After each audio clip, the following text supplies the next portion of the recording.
Hey guys, tonight we begin with the most unassuming crime scene in America. Your bathroom medicine cabinet.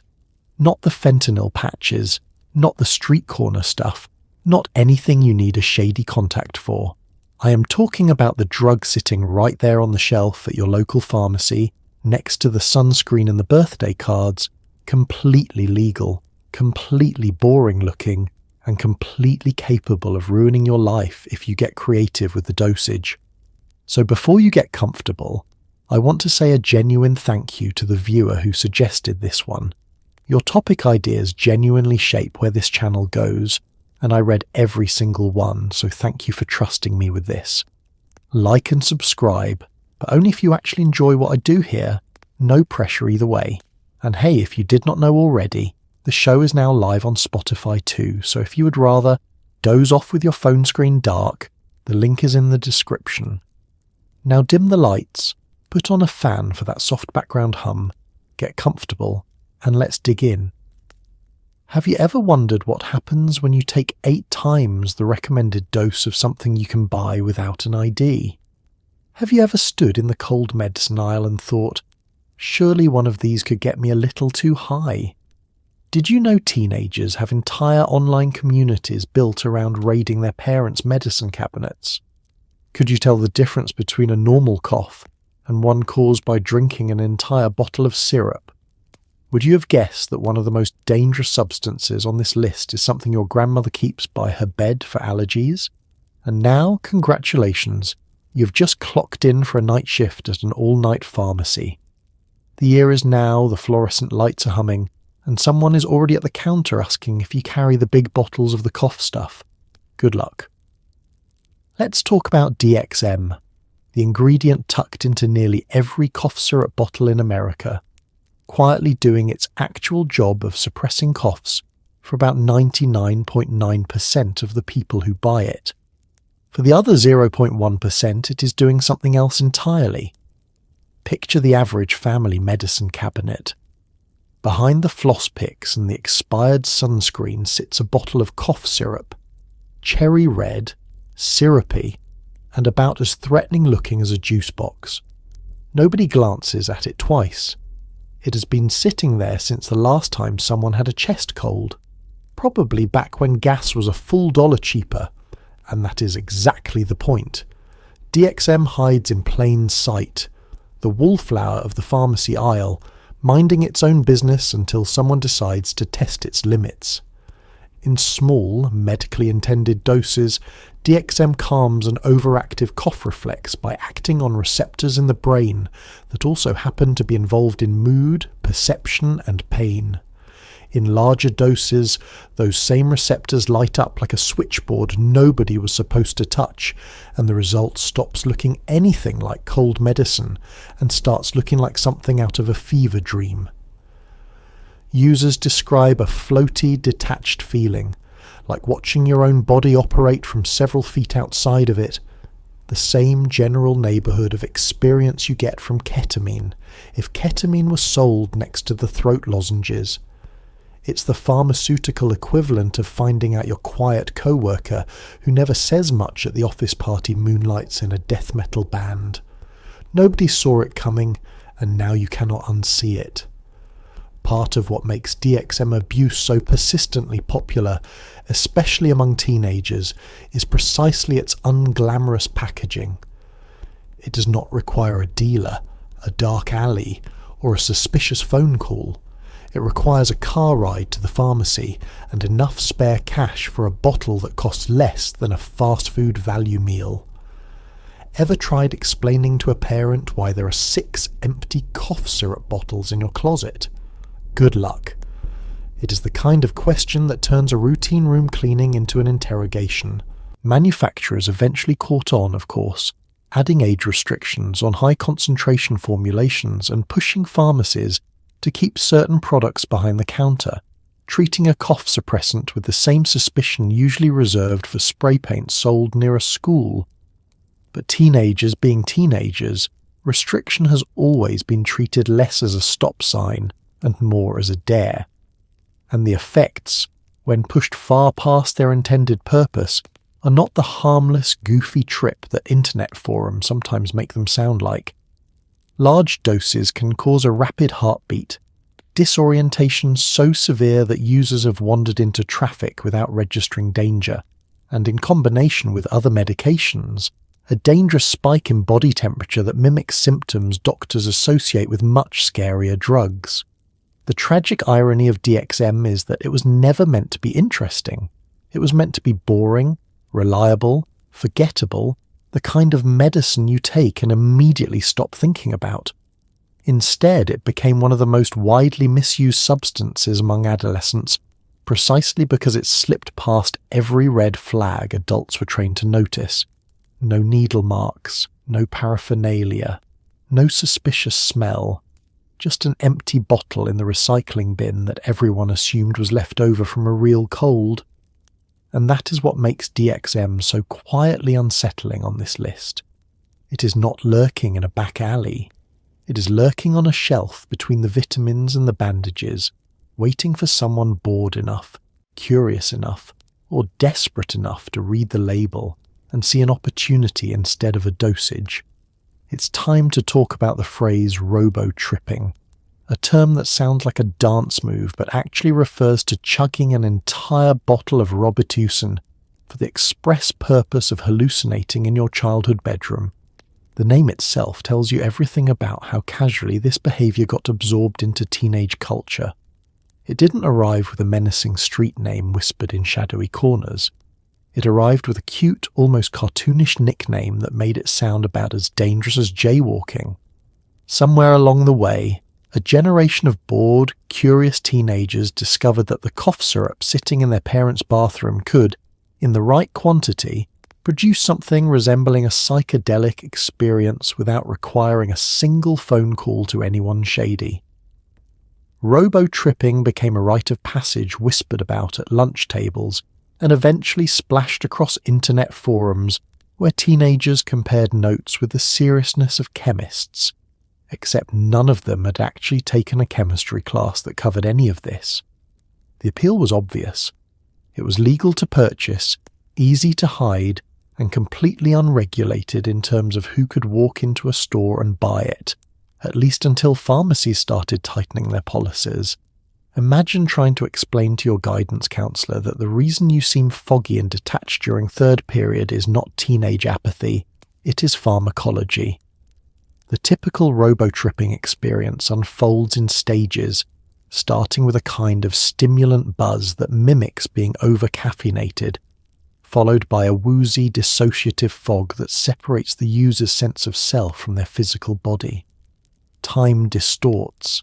Sounds seem to arrive late, like watching a poorly dubbed movie.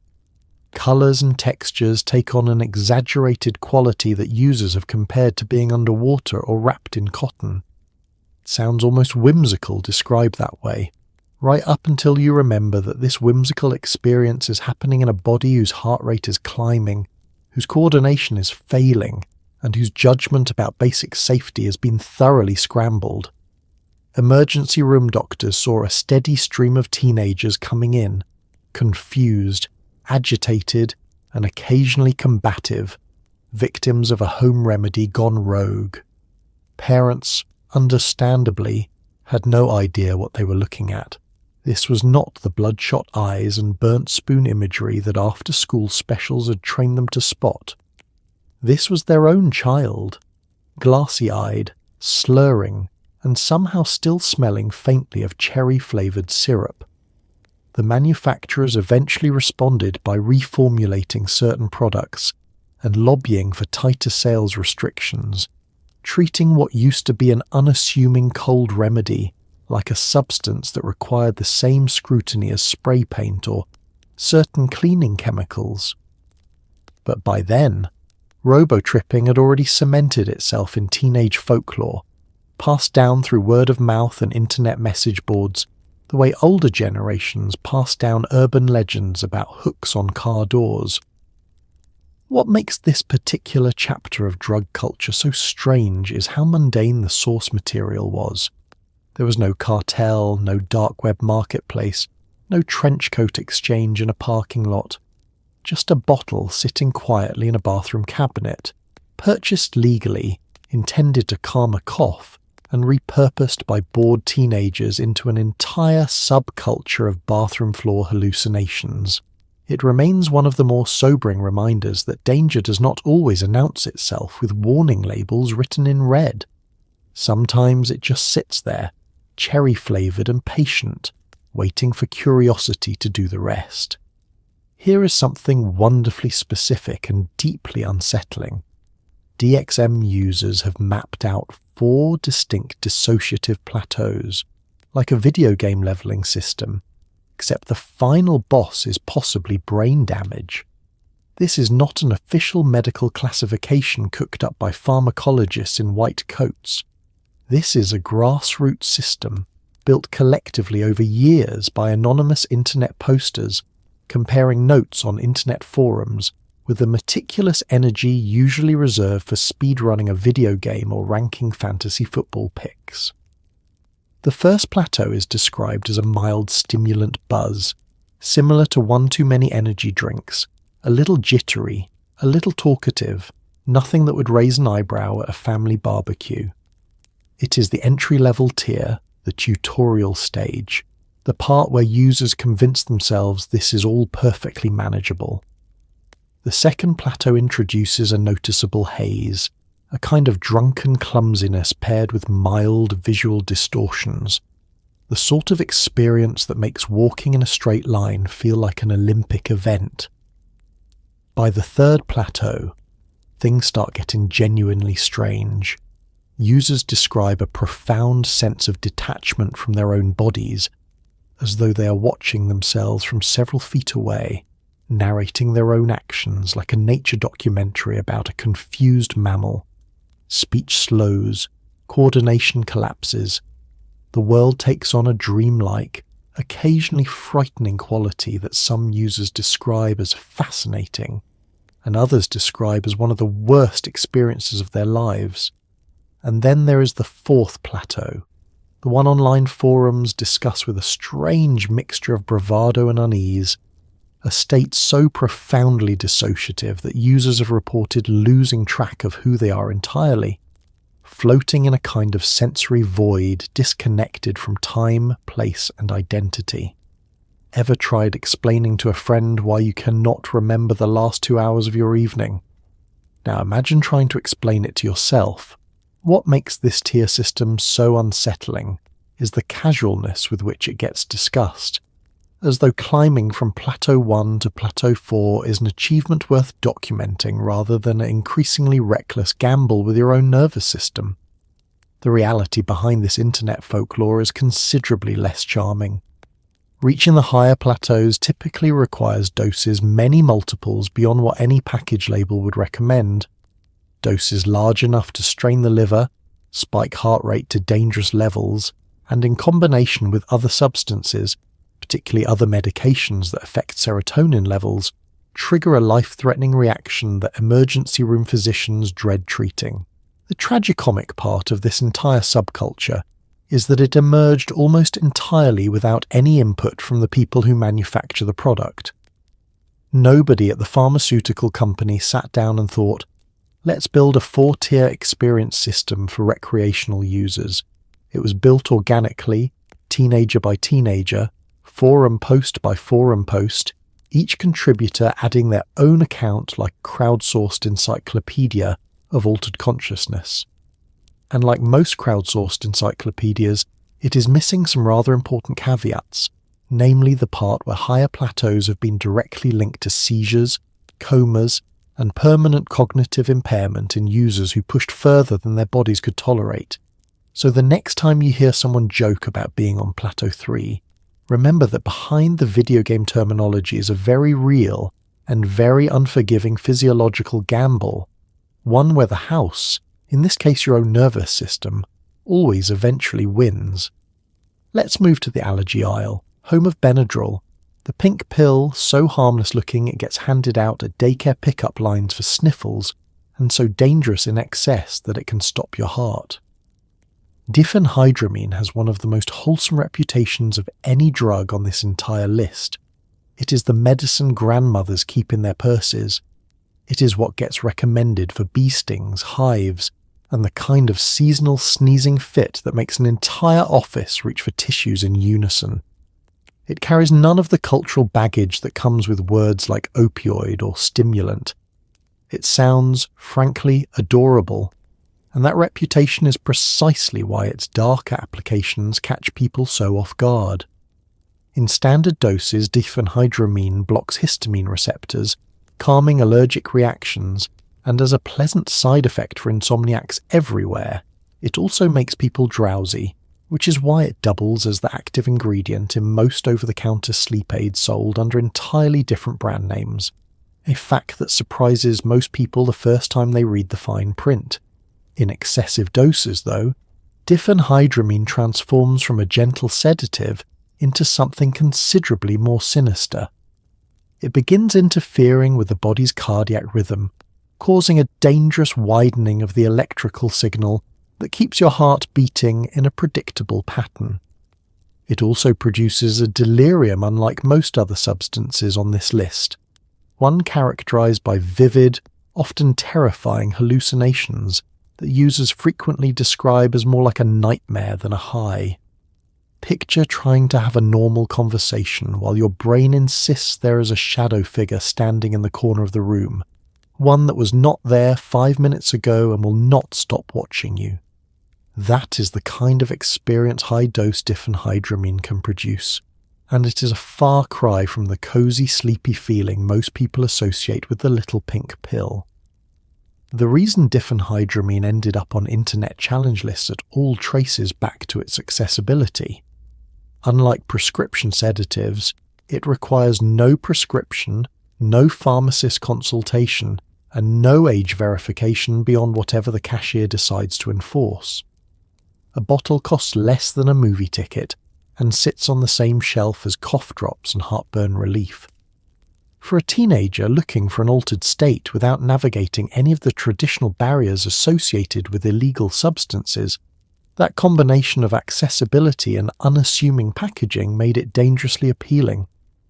What separates diphenhydramine from many other over-the-counter substances on this list is how quickly overdose symptoms can escalate. Because the drug affects the heart's electrical conduction system directly, cardiac arrest can occur with relatively little warning, sometimes hours after ingestion, well after the initial hallucinatory effects have already worn off, meaning a person can appear to be recovering from their high right up until their heart abruptly stops keeping time. Emergency rooms treating diphenhydramine overdoses have described the particular anxiety of watching a patient seem stable, only to have their cardiac rhythm deteriorate without warning. It is a sobering contradiction. The same medication responsible for calming a toddler's allergic reaction to a bee sting can, in a different dose and a different context, become one of the more unpredictable cardiac threats an emergency room physician will encounter that week. So the next time you reach for the pink pill after a sneezing fit, take a moment to appreciate the strange duality sitting in your hand, a drug gentle enough for children and dangerous enough, in the wrong quantity, to earn a spot on this very list.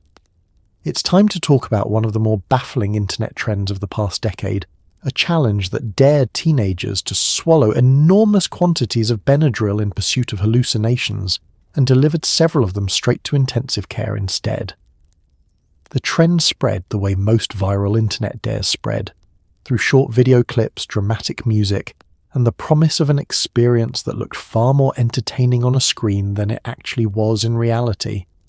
Teenagers filmed themselves swallowing handfuls of diphenhydramine tablets,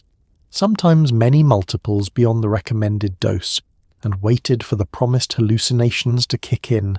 treating the entire ordeal with the breezy confidence of someone trying a new energy drink flavor, rather than someone gambling with cardiac arrhythmia. It is worth pausing here to marvel at how thoroughly the internet can strip context away from a genuinely dangerous act. A pill bottle that clearly states a maximum safe dose becomes, through the alchemy of social media, a prop in a viral video, its warnings drowned out by trending audio, and the promise of internet clout. Ever tried reading a medication label while also trying to look cool for a camera? The two priorities do not mix well, and in this case, that mismatch sent a wave of teenagers to emergency rooms across the country with symptoms ranging from severe agitation and hallucinations to seizures and cardiac arrhythmias. Hospitals began issuing public warnings. Pharmacies pulled certain high-concentration Benadryl products from open shelves in some regions, and pediatricians found themselves in the surreal position of explaining to worried parents that yes, the pink allergy pill in the bathroom cabinet had somehow become a viral challenge capable of causing their child's heart to beat dangerously out of rhythm.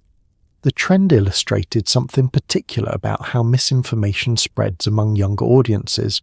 namely that danger perceived through a screen feels abstract, in a way that danger perceived in person does not. Watching someone survive a challenge in a 15-second clip creates a false sense of safety, an illusion reinforced by the simple fact that the videos showing successful, consequence-free attempts vastly outnumbered the videos of teenagers being wheeled into emergency rooms, because for obvious reasons nobody filmed those. It created a distorted picture, a highlight reel with all the actual medical consequences edited out entirely. Doctors treating these cases described a particular kind of frustration, watching patients arrive not from a genuine substance abuse disorder, but from a 15-second video that made a serious overdose look like a fun weekend activity. The Food and Drug Administration eventually issued a formal warning about the trend, an unusual and somewhat embarrassing acknowledgement that a decades-old over-the-counter allergy medication had, thanks to a smartphone app, become a legitimate public health concern practically overnight. Manufacturers responded by adjusting packaging on certain higher dose formulations to make bulk consumption more difficult, and several retailers quietly moved large bottles behind pharmacy counters, but the underlying lesson remained uncomfortable for parents and health officials alike, that the internet does not require a substance to be new, illegal, or exotic in order to make it dangerous. Sometimes all it requires is a catchy name, a trending sound, and an audience of teenagers who have never had a reason to fear the pink pill in grandma's medicine cabinet.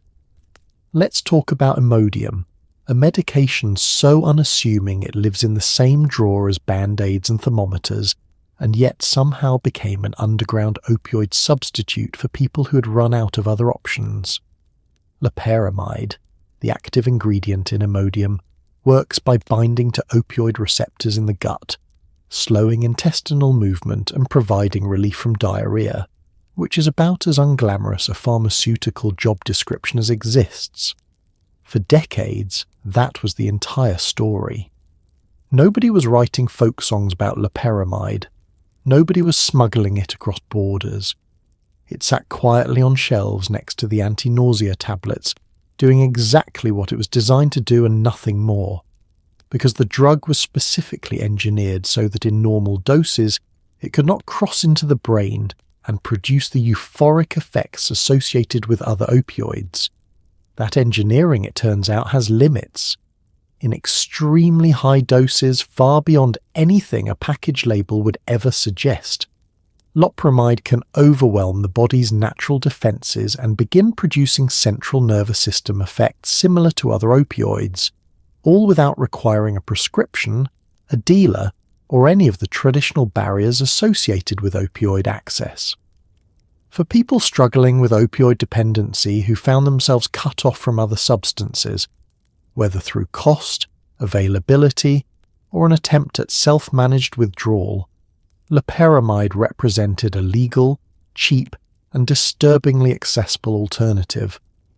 It's like discovering your car's air freshener could technically power the engine if you used enough of them, a workaround nobody intended and nobody designed for, exploited purely out of desperation. Online forums dedicated to opioid recovery began quietly discussing loperamide as a harm reduction tool for managing withdrawal symptoms, a use case that existed in a strange grey area between resourcefulness and danger. The problem, and it is a significant one, is that the doses required to produce any noticeable central effect are so far beyond the medication's intended range that they introduce serious cardiac risks entirely separate from the opioid receptor activity everyone was actually chasing. Pharmacists began noticing unusual purchasing patterns, customers buying loperamide in bulk quantities that made no clinical sense for someone treating an isolated stomach issue, sometimes purchasing several boxes in a single visit, a red flag that eventually prompted some retailers to place purchase limits on the product, treating an over-the-counter stomach remedy with a level of suspicion typically reserved for medications with actual abuse potential written into their federal classification. What makes loperamide particularly insidious on this list is the disconnect between its reputation and its risk. Someone struggling with substance dependency who turns to loperamide might reasonably assume they have found a safer alternative precisely because it is legal, cheap, and sold without any of the warning signs typically associated with dangerous drugs. There is no dramatic packaging, no controlled substance label, nothing to suggest the danger lurking in high enough quantities, and that false sense of safety has proven fatal for a number of users whose hearts simply could not tolerate the doses required to chase the effect they were seeking.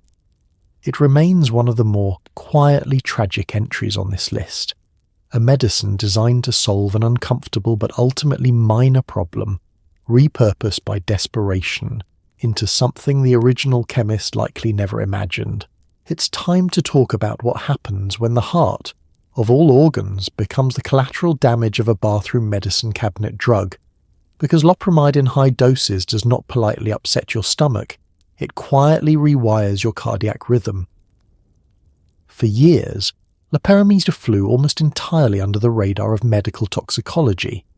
treated as such a benign substance that emergency room protocols barely accounted for the possibility of serious overdose. That began to change as cardiologists started noticing a strange pattern among certain patients. Unexplained cardiac arrhythmias in individuals with no prior heart conditions, no family history of cardiac issues, and no obvious explanation until toxicology screens revealed shockingly high levels of an ingredient nobody thought to suspect. The medical community's confusion was understandable. Loperamide had spent decades as one of the most trusted, least scrutinized medications on pharmacy shelves, recommended by doctors, endorsed by parents, and stocked in nearly every household medicine cabinet in the country. Discovering that it could, in sufficiently reckless quantities, produce life-threatening cardiac events was a genuine wake-up call for a medical establishment that had essentially stopped thinking about it as a substance with any abuse potential whatsoever. Ever tried convincing a cardiologist that the culprit behind a patient's dangerous heart rhythm was an anti-diarrheal medication purchased at a gas station? For a while, that conversation required considerable persuasion, because the connection simply did not fit the existing mental model of what a dangerous drug was supposed to look like. The physiological mechanism behind this danger involves loperamide's interaction with specific cardiac ion channels when consumed at doses many multiples above the therapeutic range, disrupting the electrical signaling that keeps a heartbeat steady and predictable.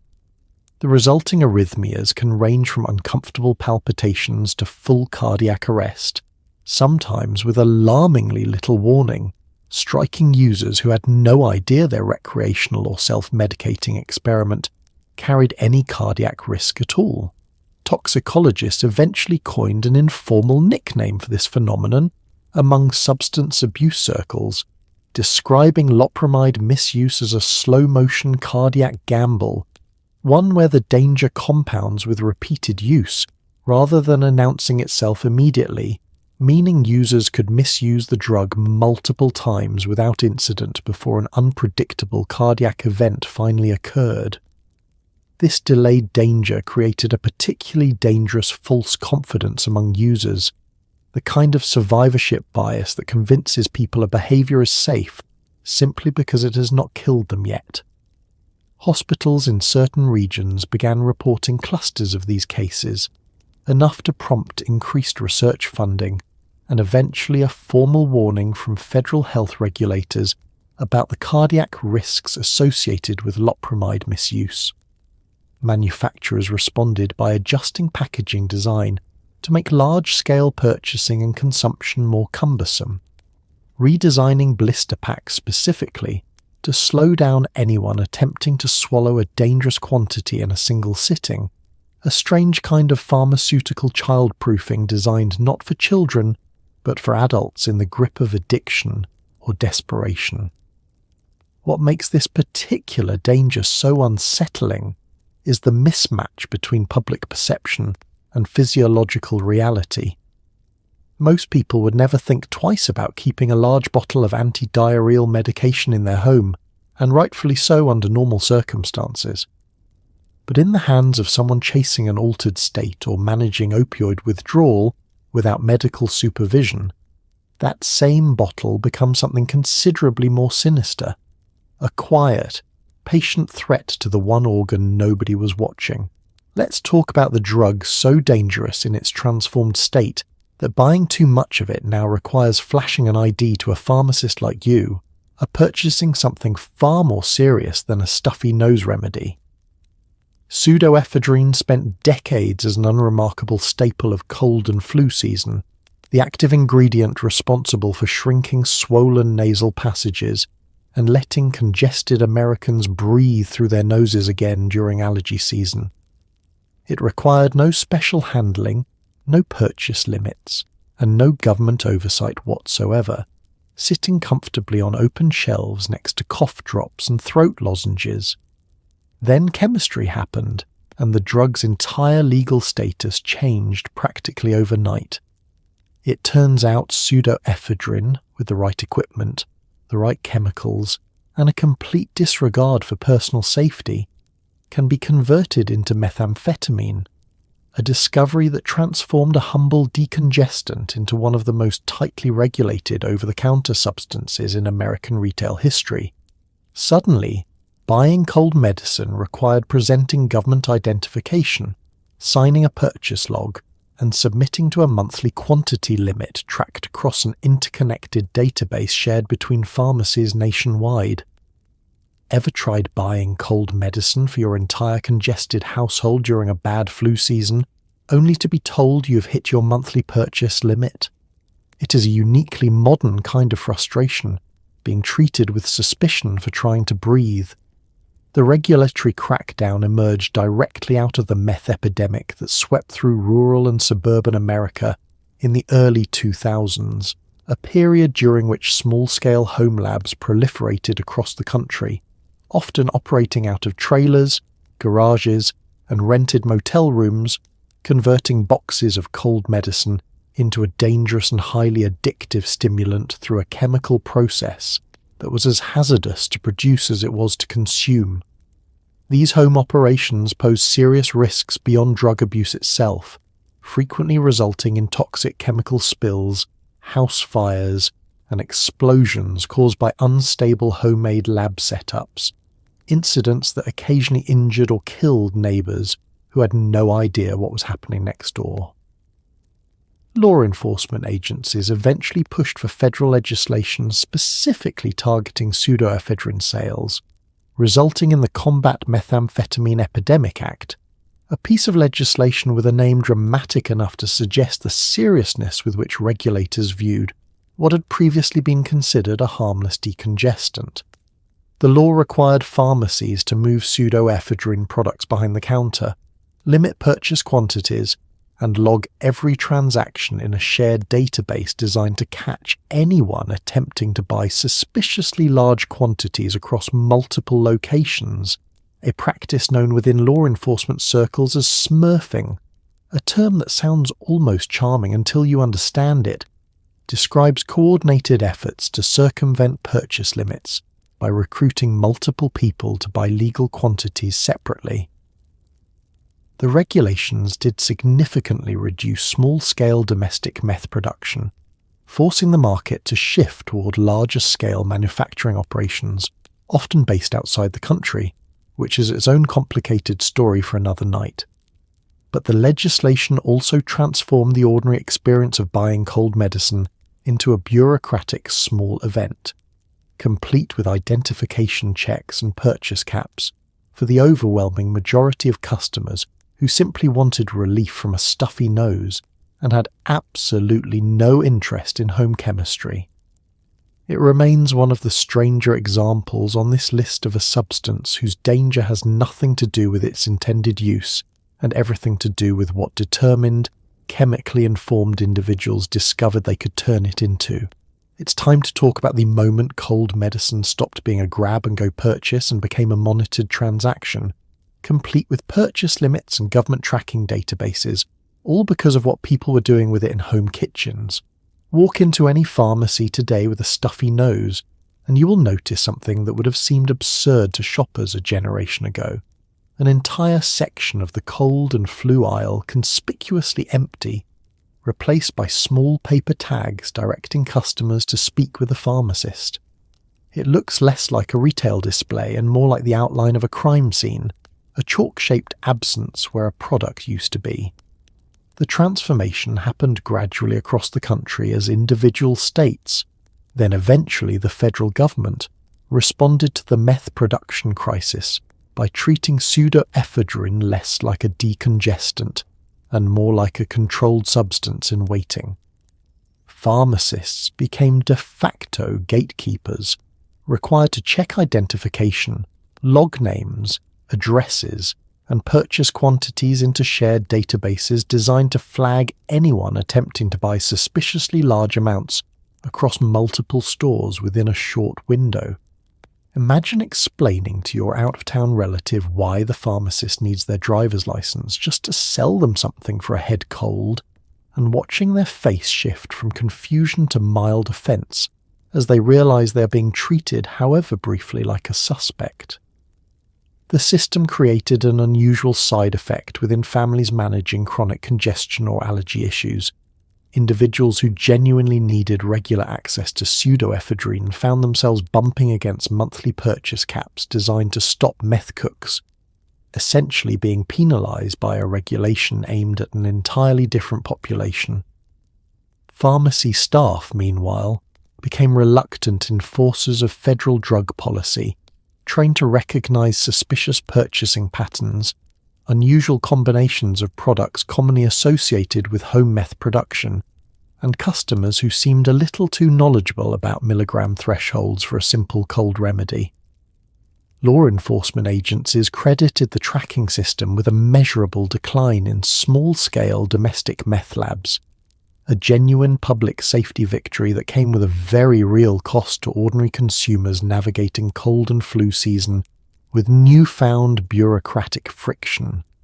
The lockdown also produced an entire secondary industry of alternative decongestants, formulated with phenylephrine, a substance that does not carry the same conversion risk and therefore remains available on open shelves without restriction. A workaround that pharmaceutical companies happily marketed despite growing scientific debate over whether phenylephrine is actually effective at treating congestion at all. A genuinely funny irony given the entire premise of the product category. So consumers found themselves choosing between an effective decongestant buried behind a counter requiring identification, or a freely available alternative whose effectiveness remained scientifically questionable, a choice that essentially boiled down to convenience versus efficacy. The database tracking system, meanwhile, quietly expanded its reach, interconnecting pharmacies across state lines in a way that few ordinary shoppers realised existed until they personally hit a purchase limit during a particularly bad flu season. What began as a targeted response to a specific regional drug crisis ultimately reshaped the entire retail experience of buying cold medicine nationwide, transforming a routine errand into a documented transaction and turning pharmacists into the unlikely front line of a drug policy nobody standing in the checkout line ever asked to participate in. Let's talk about something so common you probably do not even think of it as a drug: caffeine, except in pill form, concentrated and consumed in quantities that would make your morning coffee habit look like a rounding error. Caffeine holds a strange cultural position among stimulants, treated with the casual affection reserved for a beloved household pet, rather than the caution typically applied to mood-altering substances. Coffee shops advertise their strongest brews with pride. Energy drink companies build entire marketing empires around extreme caffeine content. Nobody clutches their pearls over a cup of coffee the way they might over a controlled substance. And for the vast majority of consumption, that relaxed attitude is entirely justified. But concentrate caffeine into pill form, strip away the volume of liquid that naturally limits how much a person can physically consume, and you get a substance capable of producing genuinely dangerous cardiac and neurological effects when misused. A single caffeine pill can contain the equivalent of several cups of coffee, condensed into something small enough to swallow in seconds. No sipping required, no natural pacing mechanism built in. It's the pharmaceutical equivalent of skipping the appetizer and main course to go straight for a dessert the size of a birthday cake, all before your body has any chance to register what is happening. College students, truck drivers, night shift workers, and anyone chasing an extra few hours of alertness have long turned to caffeine pills as a legal, inexpensive alternative to prescription stimulants, and for the most part that choice carries relatively modest risk when used as directed. The danger emerges when users, chasing diminishing returns from their tolerance, begin combining multiple pills with energy drinks, coffee, and other caffeinated products throughout the day, stacking doses without realizing how quickly the cumulative total climbs into genuinely hazardous territory. Ever tried calculating your total caffeine intake across a stressful exam week that involved coffee at breakfast, an energy drink at lunch, and caffeine pills to push through a late-night study session? Most people never do the math until a doctor asks them to, usually after an emergency room visit involving heart palpitations that sent them into a panic they will not soon forget. Excessive caffeine consumption can produce a rapid heartbeat, dangerously elevated blood pressure, tremors, severe anxiety, and in rare but well-documented cases, seizures and cardiac arrhythmias serious enough to require hospitalization. The condition even has a clinical name: caffeine intoxication, formally recognized in diagnostic manuals as a genuine medical concern rather than simply an over-caffeinated inconvenience. What makes caffeine particularly tricky to monitor is its sheer ubiquity across product categories that do not always advertise their content clearly, hiding in pre-workout supplements, weight loss products, and even certain pain relievers marketed for headaches, meaning a person could easily be consuming far more caffeine across their daily routine than they realize without ever touching a dedicated caffeine pill at all. Athletic and academic cultures in particular have normalized aggressive caffeine stacking as simply part of pushing through exhaustion, treating cardiac symptoms as an unfortunate but acceptable cost of ambition. It remains one of the more sobering entries on this list precisely because of how socially acceptable, even encouraged, excessive caffeine consumption has become, hidden inside a culture that celebrates hustle and treats sleep deprivation as a badge of honor rather than a health decision worth reconsidering. It's time to talk about finals week, energy drinks, caffeine pills, and the particular kind of arrhythmia that shows up in 20-year-olds who thought they were just trying to stay awake for one more chapter. Every college campus has its own version of the same story. A student pulling consecutive all-nighters fueled by an escalating combination of coffee, energy drinks, and caffeine supplements, treating sleep as a luxury reserved for people with better time management. The library becomes a battlefield of exhausted students hunched over laptops, surrounded by empty cans and crumpled energy drink wrappers, each one convinced that just a little more caffeine will unlock the focus needed to finish one more chapter, one more problem set, one more all-consuming study session before an exam that feels, in the moment, more important than sleep itself. This particular kind of academic culture has quietly normalized a level of stimulant consumption that would raise serious concern in almost any other context. Ever tried calculating how many energy drinks your roommate has consumed during finals week, only to realize the number sounds less like a beverage habit and more like a medical case study? Campus health centers report predictable spikes in emergency visits during exam periods, with students arriving complaining of chest tightness, racing heartbeats, tremors, and overwhelming anxiety, symptoms that align disturbingly well with acute caffeine toxicity rather than simple academic stress. The particularly dangerous aspect of this pattern is how gradually it builds. Students rarely set out with the intention of consuming a dangerous quantity of stimulants in a single sitting. Instead, the accumulation happens across an entire day. A coffee here, an energy drink there, a caffeine pill to push through the evening slump, each individual choice seeming perfectly reasonable in isolation, while the cumulative total quietly climbs into genuinely hazardous territory.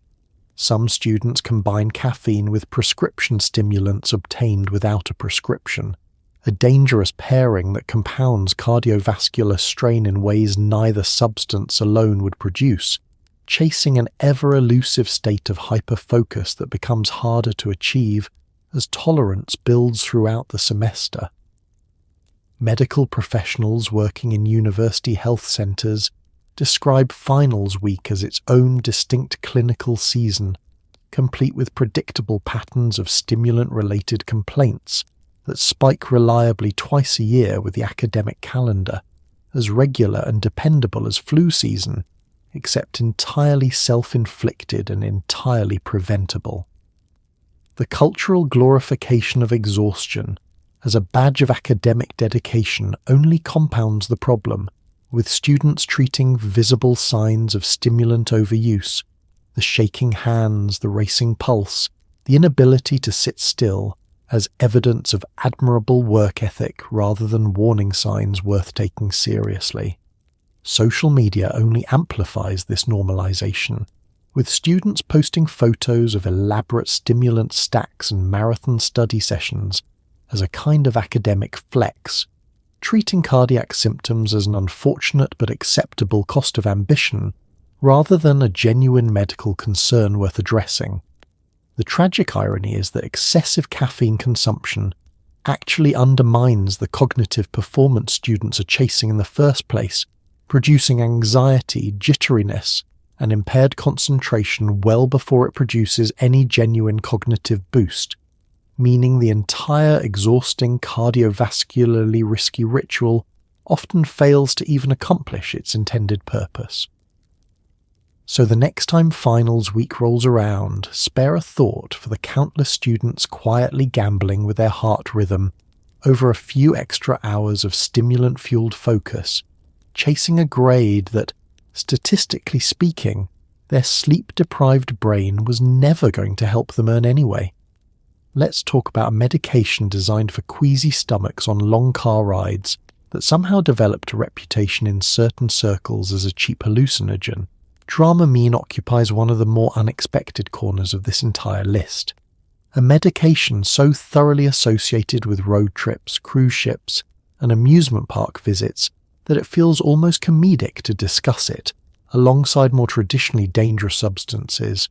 Parents pack it for family vacations without a second thought. Grandparents keep a bottle in their glove compartment for winding mountain roads. It carries the reputation of a mild, sensible, thoroughly unremarkable travel companion, which makes its recreational misuse feel especially strange when you first hear about it. The active ingredient in most Dramamine formulations belongs to the same broad chemical family as diphenhydramine, meaning that in sufficiently high doses it can produce similar dissociative and hallucinogenic effects, a fact that eluded public awareness for decades simply because nobody thought to test the limits of their motion sickness medication. That changed as internet forums dedicated to recreational substance use began circulating information about Dramamine's psychoactive potential at elevated doses, treating a previously overlooked travel remedy as a legitimate legal alternative to more conventional hallucinogens.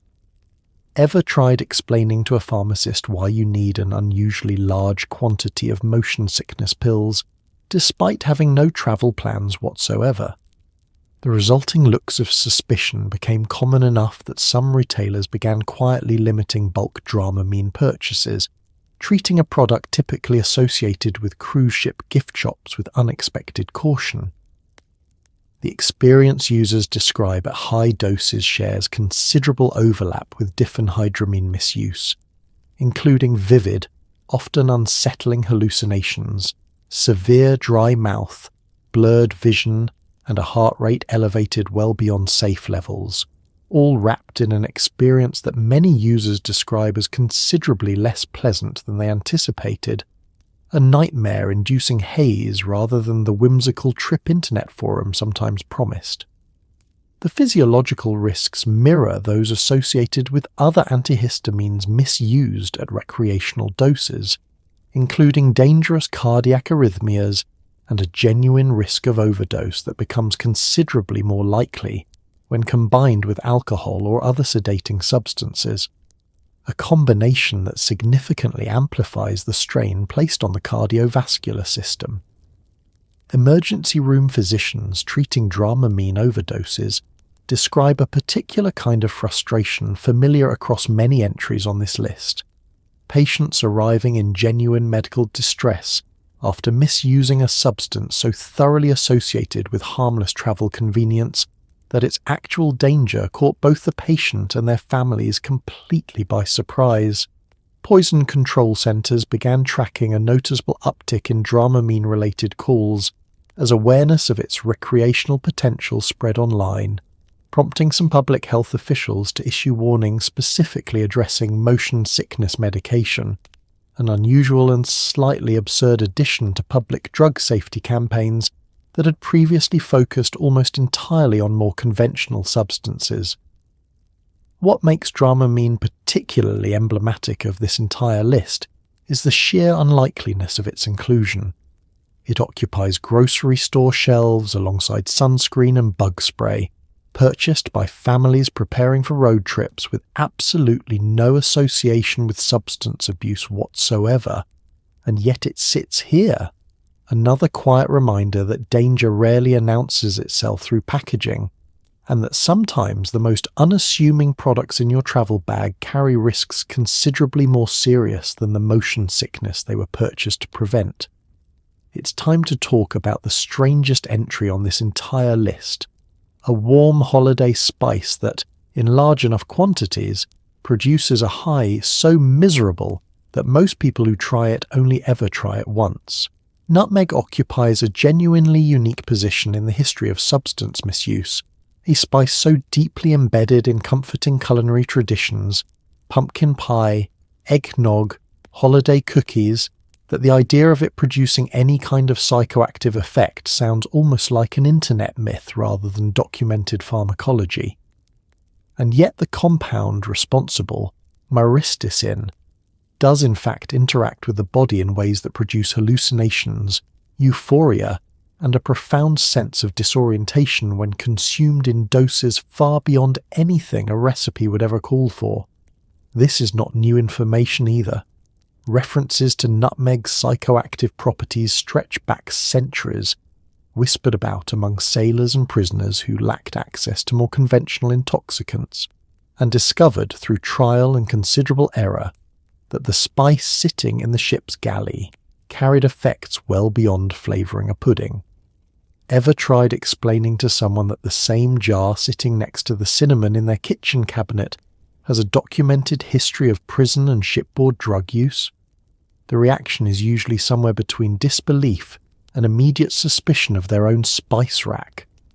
What makes nutmeg such a peculiar entry on this list is the sheer unpleasantness of the experience required to achieve any noticeable effect. Reaching a psychoactive dose requires consuming an amount of ground nutmeg that produces severe nausea, vomiting and gastrointestinal distress well before any of the promised hallucinatory effects arrive, meaning most users spend hours feeling profoundly, miserably ill before experiencing anything resembling a high at all. Those who push through the nausea often describe the resulting effects as disorienting and unpleasant rather than enjoyable. A hazy, dreamlike confusion paired with dry mouth, rapid heartbeat, and a lingering, days-long hangover that bears little resemblance to the euphoric trip whispered about in prison folklore. It is, by nearly every account, one of the least efficient and least enjoyable ways to get intoxicated available to the general public, a fact that has not entirely stopped curious teenagers and desperate individuals from trying it anyway, particularly in settings where more conventional substances are simply unavailable. The danger, beyond the sheer misery of the experience itself, comes from nutmeg's unpredictable dosing and its potential for genuine toxicity at higher amounts, capable of producing seizures, organ damage, and in rare documented cases, death, particularly when combined with other substances or consumed by individuals with pre-existing health conditions. Poison control centres occasionally field calls related to nutmeg ingestion, often from concerned parents who discovered their teenager attempting the trend after encountering references to it online, treating a baking spice with the same caution they might apply to a genuinely illicit substance. What makes nutmeg's inclusion on this list so fitting, in a strange way, is how perfectly it captures the broader theme running through this entire episode, that danger is not determined by how a substance is marketed, packaged, or culturally perceived, but by what happens chemically once it enters the body. A spice cheerful enough to be associated with holiday baking and family gatherings turns out to carry a documented, if thoroughly unpleasant, history of misuse, proving once again that the most unassuming corner of your kitchen can occasionally hide the strangest chapter in this entire ranking. Let's talk about the strange legal grey zone of herbal products sold at gas stations and smoke shops. Technically not regulated the same way as controlled substances, and technically capable of producing effects that would surprise anyone who has never encountered them. Salvia divinorum occupies an unusual legal position in the world of psychoactive substances, a plant native to Mexico that produces intense, extremely short-lived hallucinogenic effects when its leaves are smoked or chewed, and that remained legal in many jurisdictions for years after its effects became widely known, largely because lawmakers were slower to catch up with its emergence than they were with more established recreational drugs.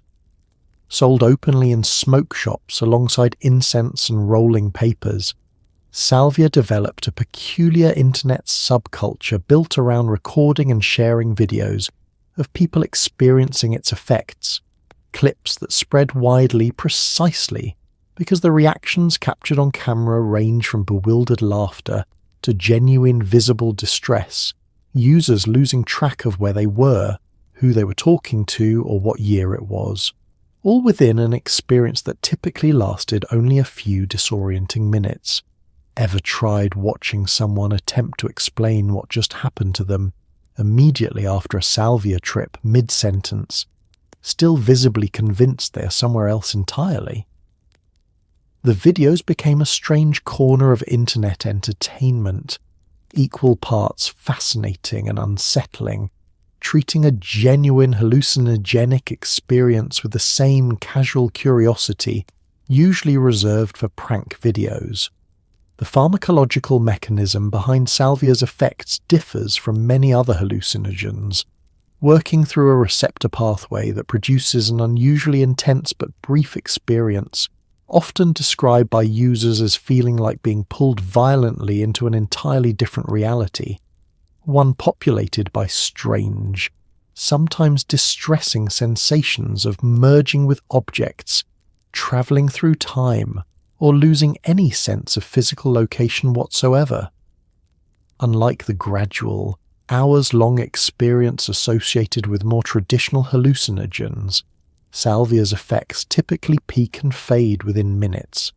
a compressed, intense burst that some users found genuinely enjoyable and others found frightening enough to never attempt again. Beyond salvia itself, the broader category of legal herbal highs sold in similar retail settings has included various synthetic cannabinoid blends, marketed under cheerful-sounding brand names, products that mimicked the effects of marijuana while technically sidestepping existing drug laws through constantly shifting chemical formulations designed specifically to stay one step ahead of regulatory bans.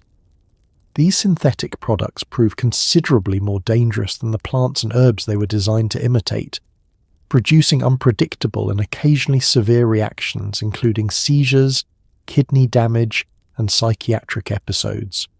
largely because the chemical compounds involved had never undergone any meaningful safety testing before landing on convenience store shelves.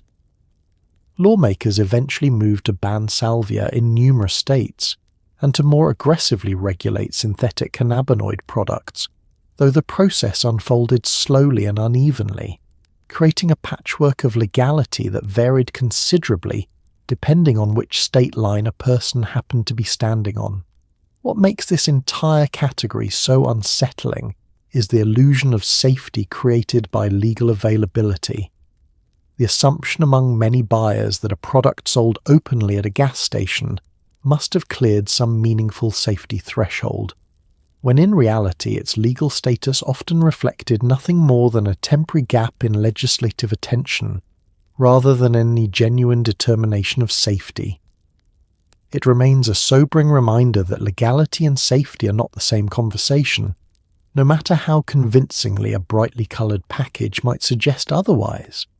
It's time to talk about kratom, a plant sold in colourful pouches near gas station registers, marketed as an energy booster and pain reliever, and quietly capable of producing dependency that mirrors opioid withdrawal. Kratom comes from the leaves of a tree native to Southeast Asia, where it has been used for generations by labourers seeking relief from physical exhaustion, and by communities using it as a traditional remedy for pain and fatigue. A history considerably older and more culturally embedded than its current American retail presence might suggest. In the United States, kratom found a second life as a widely available supplement, sold in capsules, powders, and premixed drinks, marketed with a kind of vague wellness language that carefully avoids making specific medical claims, while still implying broad benefits for energy, mood, and pain relief. It occupies a genuinely strange regulatory position, unregulated at the federal level in most states despite ongoing efforts by health agencies to reclassify it, meaning a substance capable of interacting with the same receptors as prescription opioids sits comfortably on gas station counters next to energy drinks and lottery tickets. Ever tried explaining to someone unfamiliar with kratom why a product marketed as natural energy supplement can also produce withdrawal symptoms similar to those associated with prescription painkillers? The disconnect between kratom's casual retail presentation and its actual pharmacological profile has confused consumers, doctors, and lawmakers alike, contributing to years of regulatory back and forth as agencies attempt to determine exactly how seriously the substance should be treated. At lower doses, kratom tends to produce a mild stimulant effect, increasing energy and alertness in a manner users often compare to a strong cup of coffee. At higher doses, the effects shift toward the sedative, opioid-like territory, producing pain relief, euphoria, and relaxation that has made it particularly appealing to individuals seeking an alternative to prescription opioids. Whether for legitimate pain management or as a substitute, during attempts to reduce dependency on more dangerous substances. This dual identity, part stimulant, part opioid substitute, has made kratom a genuinely polarizing topic within public health circles, with advocates arguing it serves as a valuable harm reduction tool for people trying to step away from more dangerous opioids, while critics point to a growing body of case reports documenting genuine dependency, withdrawal symptoms, and in some instances fatalities involving kratom, often in combination with other substances. The lack of consistent regulation means kratom products vary wildly in potency and purity from one retailer to another, with no standardized testing requirements, ensuring that what is printed on the package accurately reflects what is actually inside. A genuinely concerning gap for a substance capable of producing physical dependency. Several states and municipalities have moved to ban or restrict kratom sales entirely, while others have implemented age restrictions and labeling requirements, creating a genuinely confusing patchwork of legality that shifts considerably depending on geography. Federal health agencies have repeatedly signalled interest in more aggressive regulation, only to face significant pushback from kratom advocacy groups and the supplement industry, resulting in years of regulatory limbo that has left consumers largely responsible for navigating the risks themselves. It remains one of the more genuinely contested entries on this list, a substance whose story is still very much being written, caught between legitimate traditional use, genuine harm reduction potential, and a documented capacity for dependency that its cheerful gas station packaging does absolutely nothing to convey. Let's talk about melatonin, the supplement so associated with gentleness that it gets marketed in gummy form for children, and what happens when adults decide that if a little works, a lot must work better. Melatonin occupies one of the most trusted corners of the entire sleep aid market, a naturally occurring hormone your own brain produces to regulate sleep cycles, sold in supplement form with a reputation so wholesome that pediatricians routinely recommend small doses for children struggling with bedtime routines. It carries none of the stigma associated with prescription sleep medications, none of the dependency warnings that accompany other sedatives, and a cultural reputation so benign that many people treat the recommended dosage on the bottle as more of a polite suggestion than an actual guideline. This casual attitude has produced a genuinely widespread pattern of melatonin megadosing, adults taking several times the recommended amount under the entirely understandable but ultimately flawed logic that if a small dose helps them fall asleep, a larger dose must simply work faster or more effectively. Ever tried convincing an exhausted insomniac at 11 at night that doubling their melatonin dose is not actually the productivity hack it sounds like? The pitch is compelling in the moment, and the consequences rarely announce themselves immediately,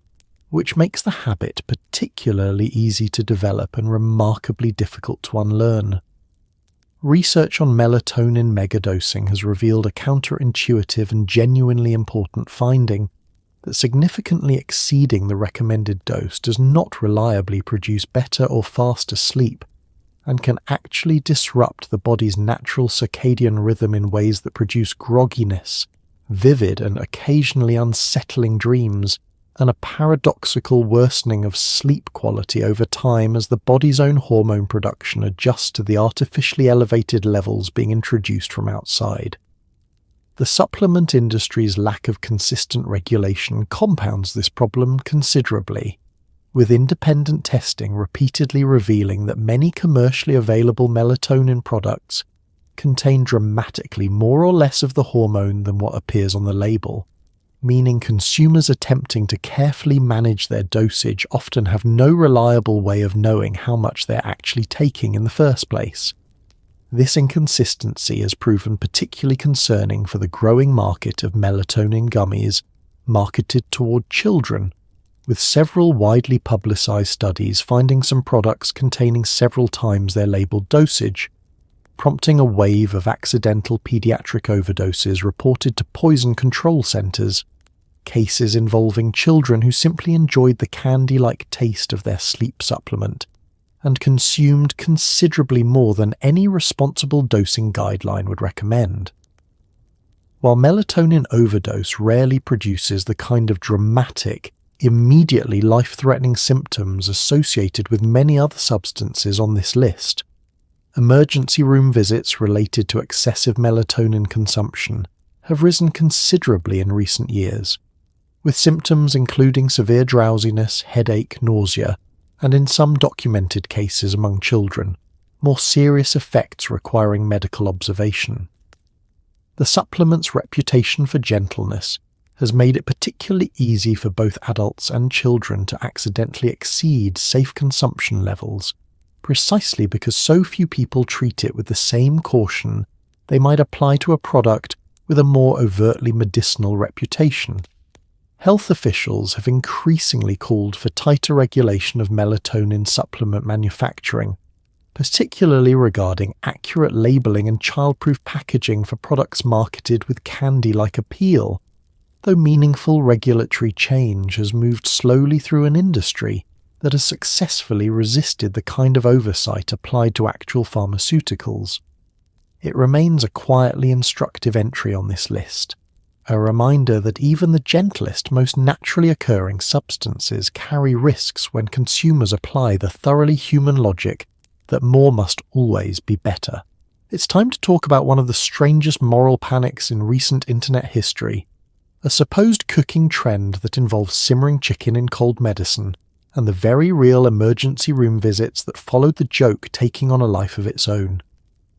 The trend, sometimes referred to online as sleepy chicken, involved cooking chicken breasts in a pot of cough and cold medicine, a preparation that originated largely as a dark internet joke, rather than an actual culinary suggestion anyone seriously intended to follow, the kind of absurdist content designed to provoke reaction and shares rather than genuine kitchen experimentation. The problem, as has happened repeatedly throughout the history of internet trends, is that jokes do not always stay contained to the audience capable of recognizing them as jokes. Some viewers, particularly younger ones scrolling through short-form video platforms, encountered the trend without the necessary context to understand it as satire, and a small number actually attempted to prepare and consume the dish as described, exposing themselves to concentrated doses of dextromethorphan and other active ingredients found in cough medicine, compounds never intended to be consumed in the quantities involved when an entire bottle gets poured into a cooking pot rather than measured out for its intended medicinal purpose. Ever tried explaining to a pediatric emergency room why a patient's toxicology screen showed elevated levels of cough medicine ingredients despite the family insisting their child was simply trying out a recipe they saw online? The scenario sounds almost too absurd to be true, and yet it happened frequently enough that the Food and Drug Administration issued a formal public warning specifically addressing the trend, an unusual and slightly surreal moment in which a federal health agency found itself responding directly to a piece of internet cooking content. The warning noted that simmering the medicine concentrates its active ingredients rather than diluting or neutralizing them, meaning the cooked chicken absorbed dangerously elevated doses of dextromethorphan, capable of producing everything from severe drowsiness and impaired coordination to slowed breathing and dangerous cardiac effects, depending on how much medicine was used and how much of the finished dish someone consumed. Poison control centers across multiple states reported a noticeable spike in related calls during the height of the trend's popularity, primarily involving teenagers and young adults who had either attempted the recipe themselves or accidentally consumed a version prepared as a prank by someone else, a distinction that mattered considerably less to the emergency room physicians treating the resulting symptoms. The entire episode became something of a case study in how quickly satirical internet content can lose its original context as it spreads across platforms, reaching audiences who encounter only the final absurd image, chicken simmering in bright green cough syrup, without any of the surrounding commentary that originally framed it as a joke rather than a genuine suggestion. Public health officials found themselves in the strange position of having to take a clearly satirical piece of content seriously enough to issue formal medical warnings, treating internet absurdism with the same gravity typically reserved for actual emerging drug trends. It remains one of the more darkly comedic entries on this entire list, less a story about a dangerous substance being deliberately sought out, and more a story about how easily a joke, stripped of context and shared widely enough, can produce genuinely dangerous real-world consequences among an audience never equipped to recognize where the humor was supposed to end. Let's talk about aspirin, a medication so old and so common that it feels more like a kitchen staple than a drug, and so easy to overdose on that emergency rooms still see cases every single week. Aspirin has occupied medicine cabinets for well over a century, a substance so thoroughly integrated into everyday life that it feels almost archaic to discuss it, alongside more modern pharmaceutical concerns. It gets recommended for headaches, taken preventatively for heart health, and stocked in nearly every household without a second thought about its risk profile, precisely because its reputation as a mild, dependable remedy has remained largely unchanged for generations. That reputation, while generally deserved at normal doses, obscures a genuinely serious risk of overdose that continues to send people to emergency rooms with alarming regularity, particularly in cases involving intentional overdose or simple miscalculation among people managing chronic pain who gradually increase their dosage without realizing how quickly the cumulative total climbs into dangerous territory. Aspirin overdose produces a distinctive and genuinely unpleasant set of symptoms, beginning with ringing in the ears, nausea and rapid breathing, and progressing in severe cases toward a dangerous disruption of the body's acid-base balance, a condition serious enough to require intensive hospital treatment and, in significant overdoses, capable of proving fatal. Ever tried explaining to an elderly relative that taking extra aspirin for persistent joint pain, beyond what their doctor recommended, is not actually a harmless adjustment given how thoroughly the medication has been marketed as gentle and dependable for generations? The conversation tends to be met with genuine surprise, precisely because so few people associate aspirin with any meaningful danger at all. The broader category of non-steroidal anti-inflammatory drugs, which includes aspirin alongside ibuprofen and naproxen, carries its own set of serious risks even outside of intentional overdose scenarios, including a well-documented capacity to cause gastrointestinal bleeding with regular high-dose use, kidney damage among individuals with pre-existing kidney conditions, and dangerous interactions with blood-thinning medications commonly prescribed to older adults. These risks tend to receive considerably less public attention than more dramatic substances discussed elsewhere on this list,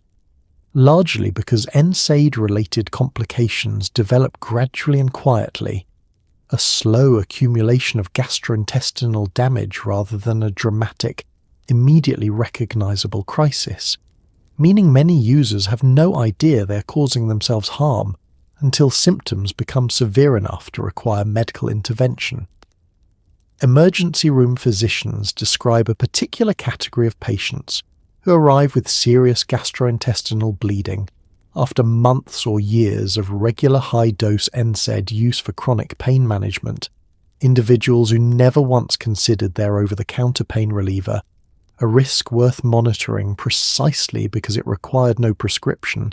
and carried none of the cultural warning signs associated with genuinely dangerous medications. Poison control centres also field a steady stream of calls related to accidental pediatric aspirin ingestion,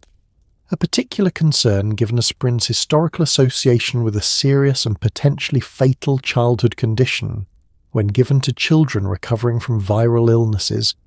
a risk significant enough that pediatric aspirin use has been almost entirely phased out in favour of alternative pain relievers for children. What makes aspirin and its NSAID relatives such an instructive entry on this list is the sheer length of time these medications have existed without losing their reputation for gentleness, proving that even a century of continuous, largely safe use does not eliminate the genuine risks lurking at the extremes of dosage. Risks that remain easy to overlook precisely because the medication has spent so long earning its reputation as one of the least threatening items in the entire pharmacy. It's time to talk about Tylenol, the single most common cause of acute liver failure in the United States, hiding in plain sight inside dozens of other combination medications most people do not even realize contain it. Acetaminophen holds a strange and genuinely underappreciated position among the substances discussed on this entire list, a medication so thoroughly trusted that it gets recommended for infants, pregnant women, and anyone whose doctor wants to avoid the gastrointestinal risks associated with NSAIDs, and yet a medication capable of causing severe, sometimes fatal liver damage at doses not dramatically far beyond what many people consume without a second thought during a bad flu or a persistent headache. The danger lies partly in acetaminophen's narrow margin of safety. The gap between an effective therapeutic dose and a genuinely toxic one is considerably smaller than most people assume, and partly in the sheer ubiquity of the ingredient across countless combination products that many consumers do not realize contain it at all. Nighttime cold medicine, sinus relief tablets, certain prescription painkillers, and dozens of other products quietly include acetaminophen as one ingredient among several, meaning a person managing a cold with multiple products simultaneously. A headache tablet here, a nighttime cold formula there, can easily and entirely unintentionally stack multiple doses of the same active ingredient without realizing they're doing so. Ever tried reading the entire ingredient list on every medication in your cabinet during a bad flu, cross-referencing each one for overlapping active ingredients, all while your head is pounding and your judgment is compromised by illness and exhaustion? Almost nobody does, which is precisely how accidental acetaminophen overdose has become such a persistent and quietly serious public health concern. The liver processes acetaminophen through a metabolic pathway that, at normal doses, handles the substance without issue, but at elevated doses produces a toxic byproduct that the liver cannot adequately neutralize, leading to progressive cellular damage that can develop over the course of several days, often after the initial ingestion has already been forgotten. This delayed onset makes acetaminophen overdose particularly insidious. Patients frequently feel relatively normal for the first day or two after a dangerous dose, sometimes experiencing only mild nausea, before liver damage progresses to a genuinely critical stage, by which point treatment options become considerably more limited and the risk of permanent liver failure rises significantly. Emergency departments treat acetaminophen overdose with a specific antidote when caught early enough, a treatment that becomes dramatically less effective the longer the delay between ingestion and medical intervention, making early recognition genuinely critical in a way that many patients, unaware of their own overdose, are simply not positioned to provide. The medication's role in intentional self-harm cases adds another somber dimension to this entry. Acetaminophen's easy accessibility and lack of any purchase restriction has made it one of the more commonly used substances in overdose attempts, a genuinely tragic reality given how survivable early intervention can be, compared to how often the delayed symptom onset causes people to underestimate the severity of what they have done until it is considerably harder to treat. Public health campaigns have made incremental progress in raising awareness about acetaminophen's risks, prompting some manufacturers to reduce the maximum recommended daily dose and improve labeling clarity around combination products, though meaningful improvement remains an ongoing, incomplete process. It remains one of the more genuinely alarming entries on this entire list, precisely because of how deeply trusted and how thoroughly embedded acetaminophen is within the broader landscape of American medicine cabinets, a substance whose danger has nothing to do with intentional misuse in the vast majority of cases, and everything to do with a public that has never been adequately warned about how easily good intentions and mismatched product labels can accidentally overlap into genuine liver toxicity. Let's talk about the most tragic version of this story, the accidental overdose, where someone takes their nighttime cold medicine, their headache pills, and their prescription painkiller without realizing all three contain the exact same active ingredient stacking silently in their liver. This particular scenario plays out with disturbing regularity in emergency rooms across the country. A patient arriving with symptoms of liver distress, nausea, abdominal pain, and confusion, genuinely bewildered about how they could have overdosed on anything given that every medication they took was purchased legally, taken as directed on each individual label, and consumed with absolutely no intention of exceeding any recommended dose. The horror of this particular category of overdose lies precisely in its innocence. Unlike the deliberate substance abuse discussed elsewhere on this list, accidental acetaminophen overdose typically involves people simply trying to manage legitimate pain or illness across multiple products, unaware that the active ingredient responsible for relief in one medication is quietly duplicated in another sitting right next to it in the same medicine cabinet. Consider the entirely plausible scenario of someone battling a bad cold, taking a nighttime formula for congestion and sleep, a daytime formula for headache and fever, and perhaps a prescription painkiller left over from a recent dental procedure for persistent tooth pain. 3 separate products purchased at 3 separate times for 3 entirely different symptoms, each one containing acetaminophen as one ingredient among several, and none of them clearly flagging to the average reader just how quickly those individual doses add up across a single day. Ever tried reading a medication label while genuinely sick, fighting through a foggy head and watery eyes, carefully cross-referencing the active ingredients against every other product you have taken that day? It is an almost unreasonable expectation to place on someone who simply wants their headache to stop, and that gap between reasonable expectation and actual behavior is exactly where accidental overdose quietly slips through. Pharmacists have increasingly emphasized the importance of asking customers about other medications they are currently taking before recommending an additional over-the-counter product, a practice designed specifically to catch this kind of accidental overlap before it becomes dangerous, though the effectiveness of this safeguard depends entirely on customers actually consulting a pharmacist, rather than simply grabbing whatever product looks appropriate off the shelf. The consequences of this kind of accidental overdose can be every bit as severe as intentional misuse, producing the same progressive liver damage, the same delayed onset of serious symptoms, and the same narrow window for effective medical treatment. A genuinely cruel irony given that the person involved never intended to take a dangerous dose of anything at all. Public health researchers studying acetaminophen-related liver failure cases have found that a significant portion involve exactly this kind of unintentional combination overdose, rather than deliberate self-harm, a finding that has prompted renewed calls for clearer, more prominent labelling on combination medications, specifically highlighting acetaminophen content in a way that does not require careful reading of a lengthy ingredient list printed in painfully small font. Some manufacturers have responded by adding more prominent warnings to product packaging,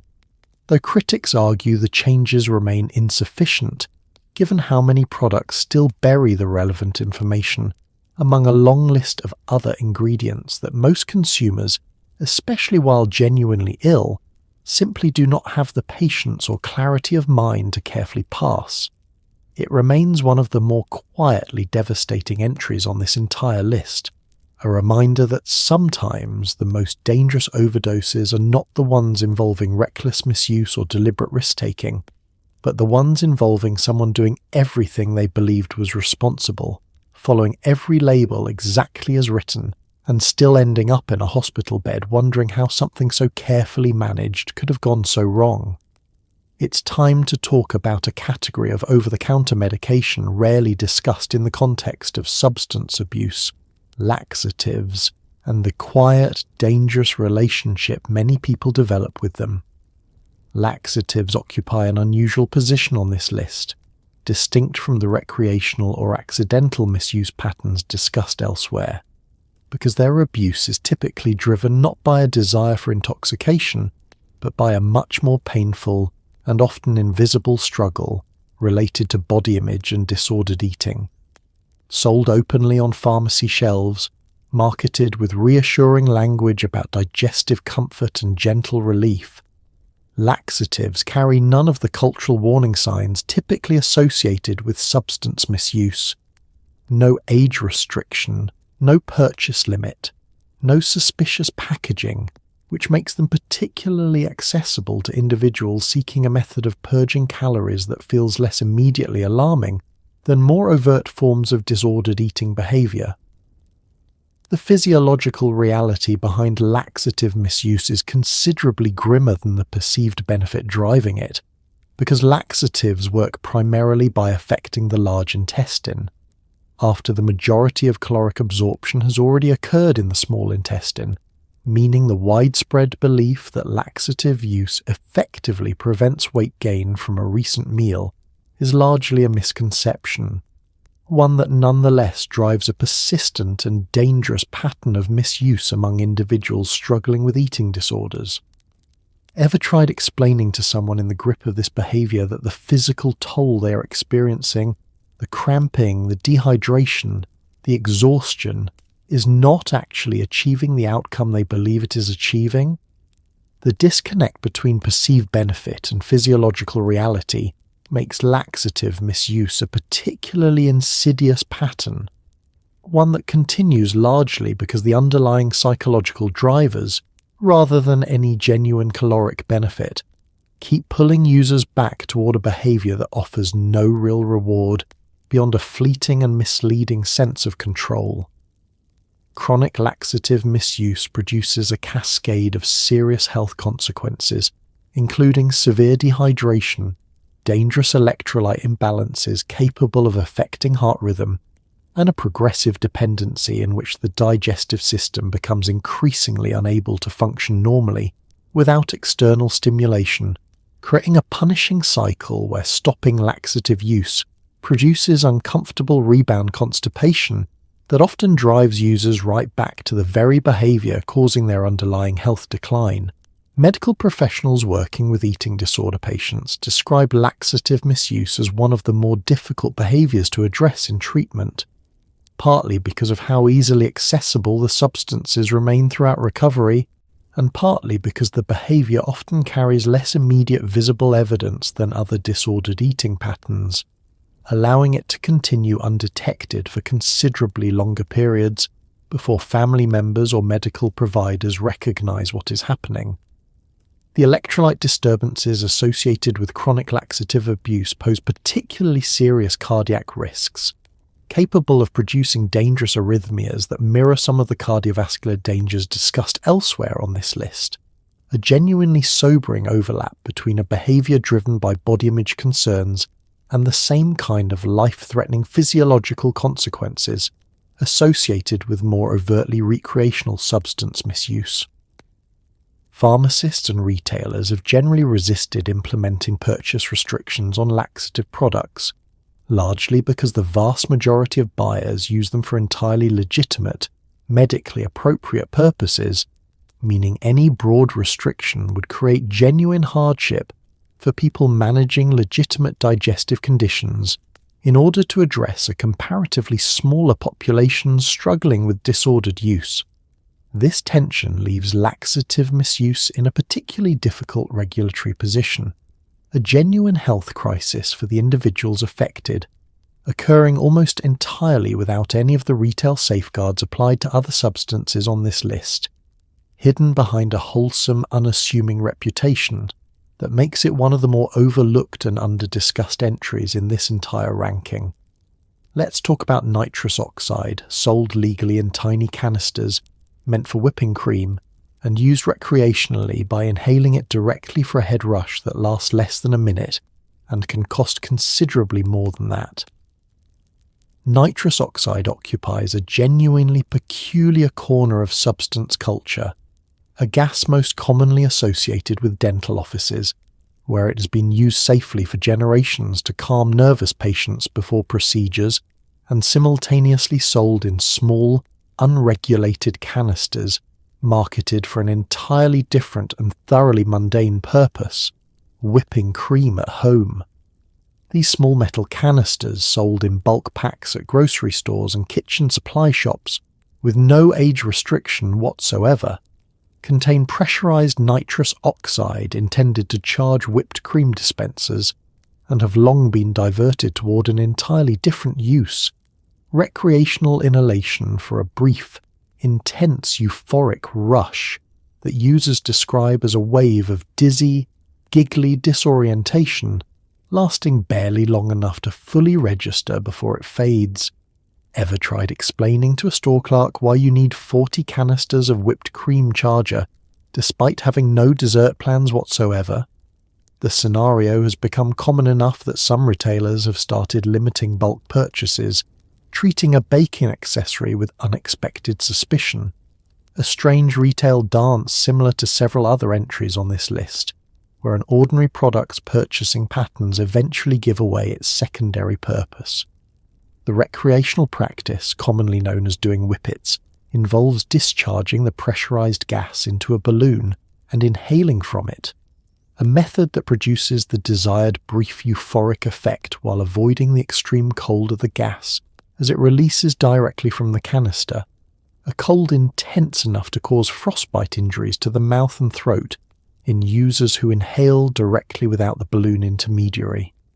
The appeal lies largely in accessibility and cost. Nitrous oxide canisters are cheap, legal, and require no elaborate acquisition process, making the practice particularly common at parties and music festivals, where empty canisters littering the ground have become an unfortunately familiar sight for event cleanup crews. The dangers, however, extend well beyond the fleeting nature of the high itself. Repeated nitrous oxide use depletes the body's vitamin B12 levels, a deficiency capable of producing serious and sometimes permanent nerve damage, manifesting as numbness, tingling, and in severe chronic cases, difficulty walking or maintaining balance, symptoms that can persist long after someone has stopped using the substance entirely. Beyond the neurological risks, the practice of inhaling any gas to the exclusion of oxygen carries an inherent risk of asphyxiation, particularly among users who lose consciousness while still inhaling from a mask or enclosed bag, a genuinely dangerous scenario that has resulted in documented fatalities, especially in situations involving repeated rapid use in quick succession without adequate breaks to allow normal oxygen levels to return. The party culture surrounding whippets has only grown more visible in recent years, with dedicated dispensers and larger tanks emerging as an entire cottage industry, catering specifically to recreational users rather than home bakers, a development that has prompted several jurisdictions to consider tighter regulations on nitrous oxide sales, specifically targeting these larger, clearly recreational-focused canisters. What makes this entry particularly emblematic of the broader theme running throughout this entire list is the sheer disconnect between the product's mundane, grocery store origin and its recreational reputation, a gas genuinely useful for calming dental patients and fluffing whipped cream, repurposed by a determined subculture into a brief, legal, and genuinely risky high, purchased in bulk at the same store where someone else, standing just a few feet away in the checkout line, is buying the exact same product to make dessert. It's time to talk about one of the most dangerous and least discussed categories on this entire list: household inhalants, substances so ordinary they sit under your kitchen sink, and so lethal that the very first use can be fatal. Inhalant abuse occupies a uniquely disturbing position among the substances discussed tonight, distinguished by the sheer breadth of ordinary household products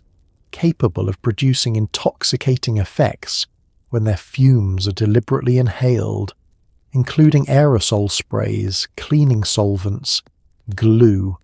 paint thinner, and various other products that exist in nearly every home for entirely mundane, non-recreational purposes. Unlike nearly every other substance on this list,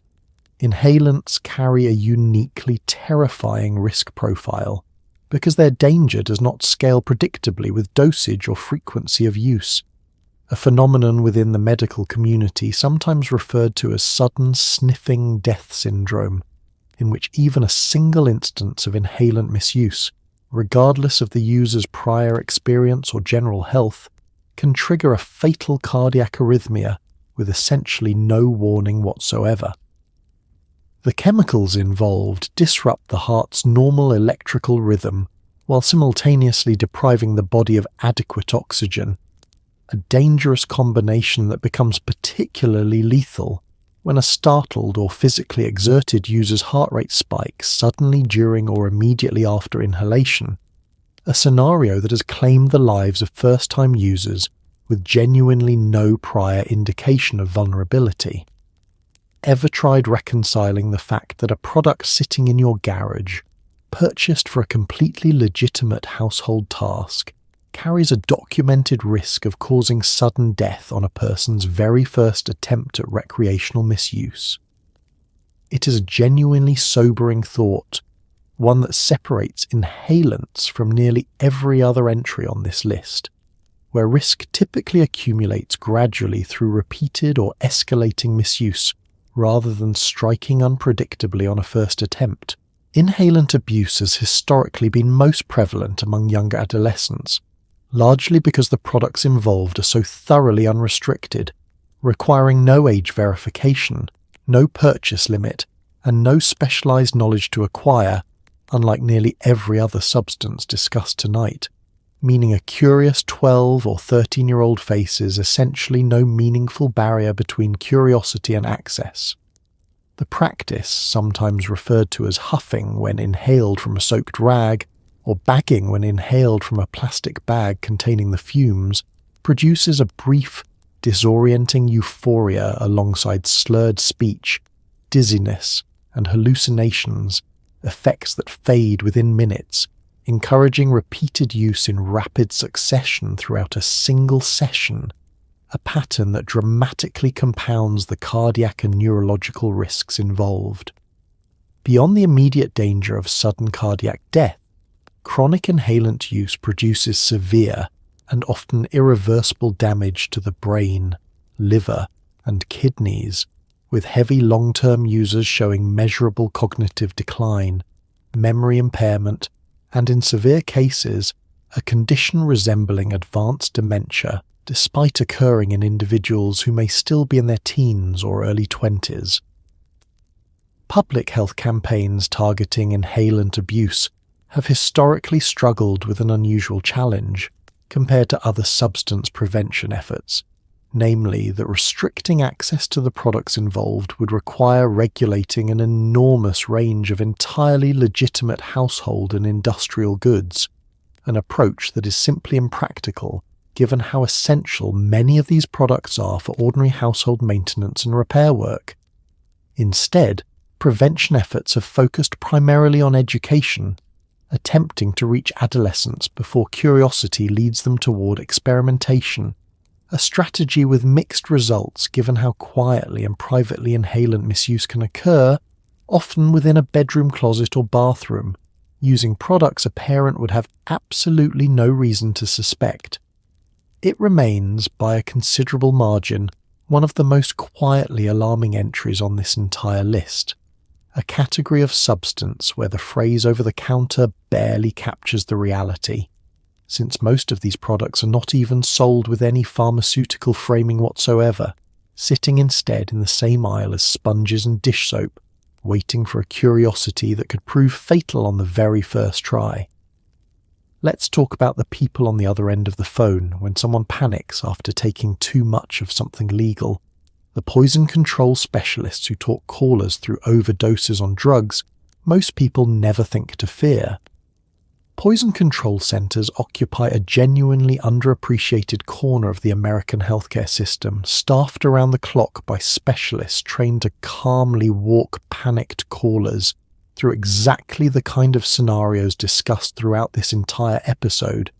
A teenager who swallowed an entire bottle of allergy medication on a dare. A college student whose energy drink and caffeine pill combination has left their heart racing uncontrollably.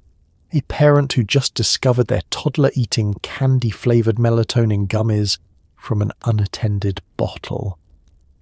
The calls arrive at all hours, a steady, unpredictable stream of genuine emergencies mixed with cautious, uncertain inquiries from people who are not entirely sure whether what just happened constitutes a crisis or simply an uncomfortable evening, and specialists have developed a particular skill for quickly assessing which category any given call falls into, often within the first minute of conversation. Ever tried imagining the specific skill required to remain calm while a panicked parent describes their child's symptoms in fragmented, terrified sentences,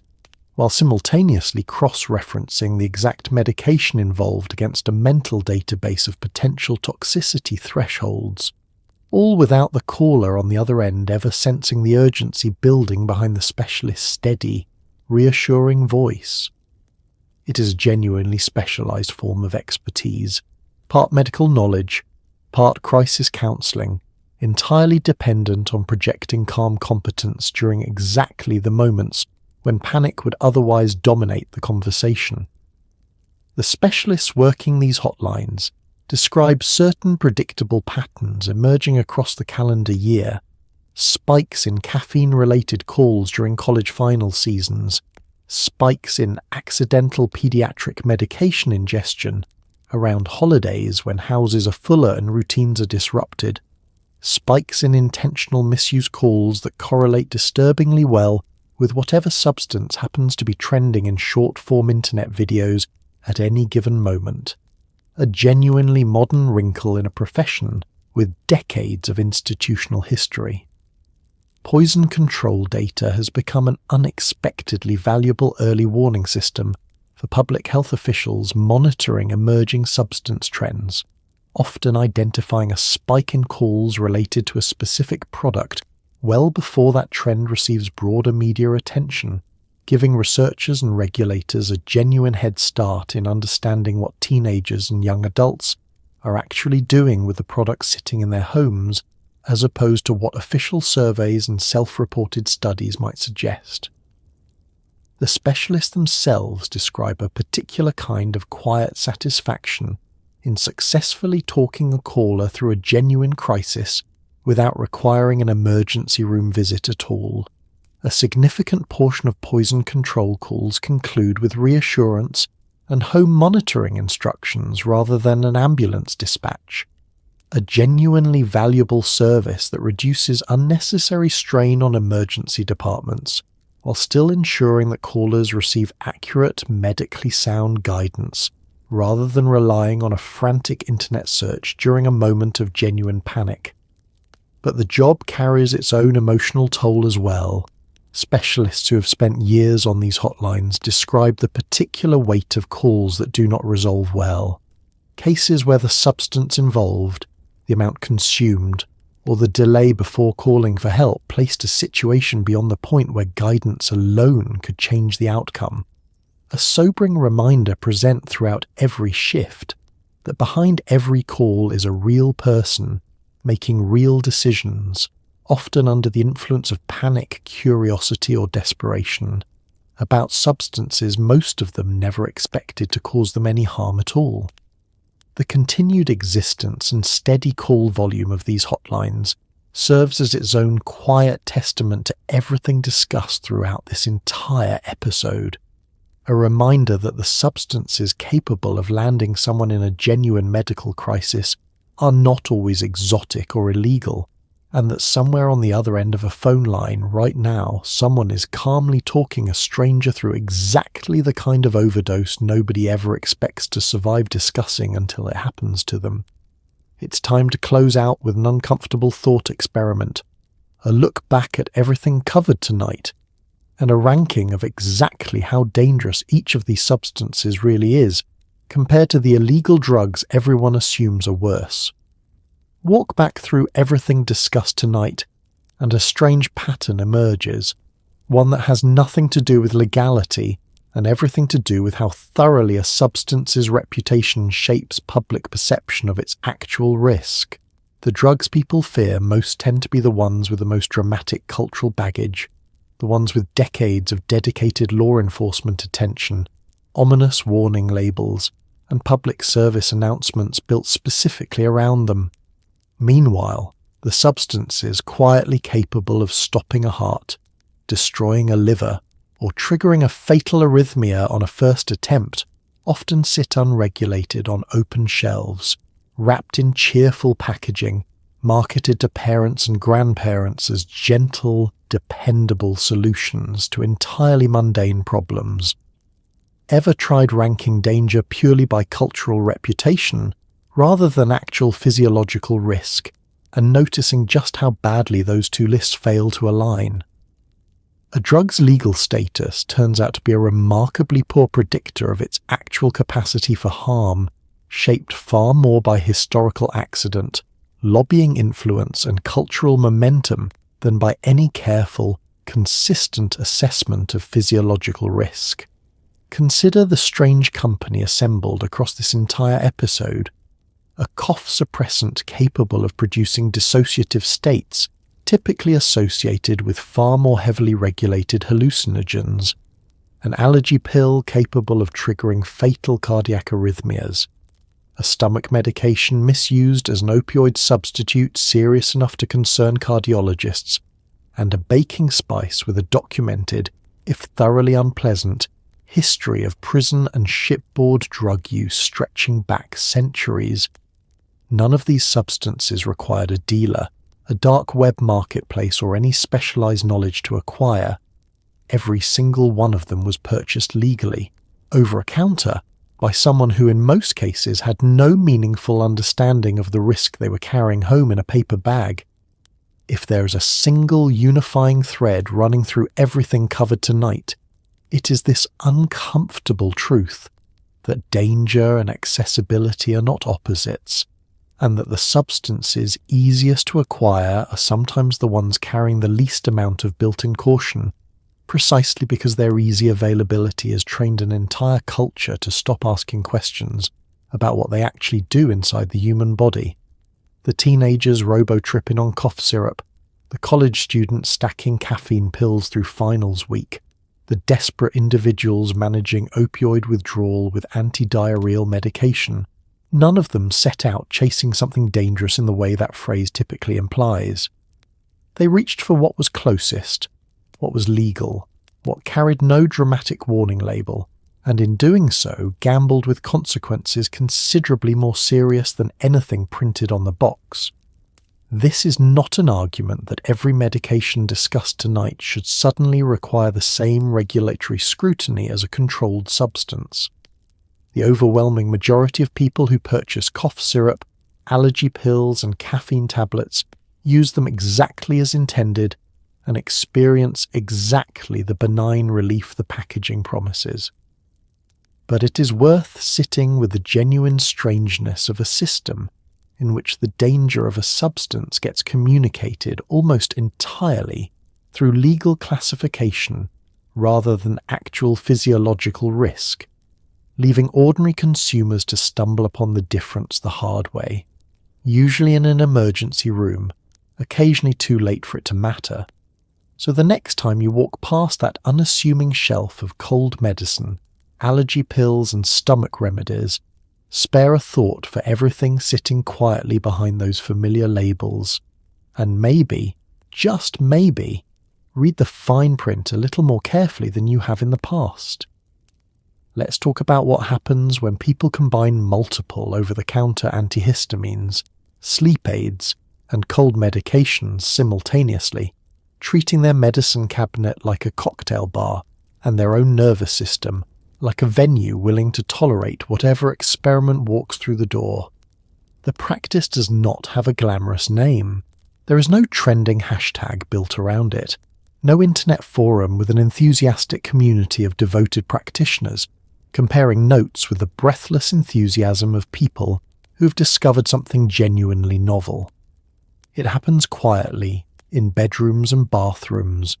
driven most often by a combination of genuine discomfort, poor sleep, and a thoroughly understandable but ultimately dangerous logic that if one medication is not working well enough, adding another from the same general category might help finish the job. A person with a cold reaches for nighttime cold medicine to sleep, finds it is not quite cutting through the congestion, adds a Benadryl for good measure because they remember it makes them drowsy, then throws in a melatonin gummy because they have read online that melatonin helps regulate sleep quality, and settles into bed having consumed 3 separate products, all working through overlapping mechanisms in the same nervous system simultaneously,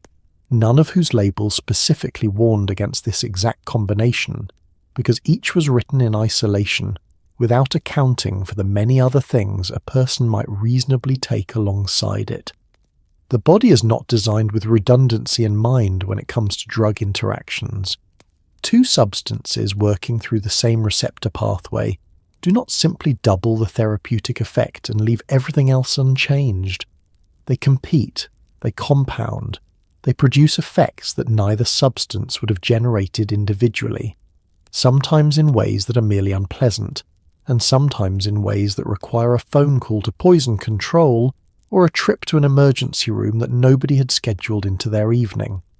Antihistamines like diphenhydramine, already discussed in their own right earlier on this list, are particularly susceptible to this kind of accidental stacking because they appear under so many different brand names and product categories that a careful shopper would need to read the active ingredient list on every single product in their cabinet to realize how many of them contain the same underlying compound dressed in different packaging. The sleepy ingredient in your nighttime cold medicine, the active compound in your over-the-counter sleep aid, and the antihistamine in your allergy tablet are frequently the exact same molecule, diphenhydramine, appearing under 3 different brand identities on 3 different shelves in 3 different sections of the same pharmacy, waiting to be accidentally combined by someone who simply did not realize they were essentially tripling a single drug's dose across an evening. Pharmacologists studying drug interaction cases have noted that antihistamine combinations in particular tend to produce a category of adverse effect that sits in an uncomfortable middle zone between serious and manageable, significant enough to cause genuine distress, and occasionally require medical attention, but not always dramatic enough to immediately identify itself as an overdose in the mind of the person experiencing it. Severe drowsiness is expected from one antihistamine, and therefore does not trigger alarm when it deepens after adding a second. Dry mouth, blurred vision, and difficulty urinating are recognized side effects of diphenhydramine, and therefore get attributed to the medication working rather than working dangerously. The result is a situation where the warning signs of genuine antihistamine toxicity get absorbed into the expected side effect profile and dismissed rather than taken seriously. A kind of pharmacological camouflage that allows people to sit with genuinely concerning symptoms for considerably longer than they would if those same symptoms had arrived with a less familiar framing. The cardiac implications compound this concern considerably. Antihistamines in excessive combined doses interfere with cardiac ion channels in ways that can prolong what cardiologists call the QT interval, a specific measurement of the heart's electrical cycle that, when extended significantly, creates conditions favourable to dangerous arrhythmias capable of causing sudden cardiac death. This risk becomes substantially higher when antihistamine combinations are further mixed with alcohol, a pairing that happens frequently precisely because many people take nighttime cold medication or sleep aids alongside a glass of wine or a beer consumed earlier in the evening,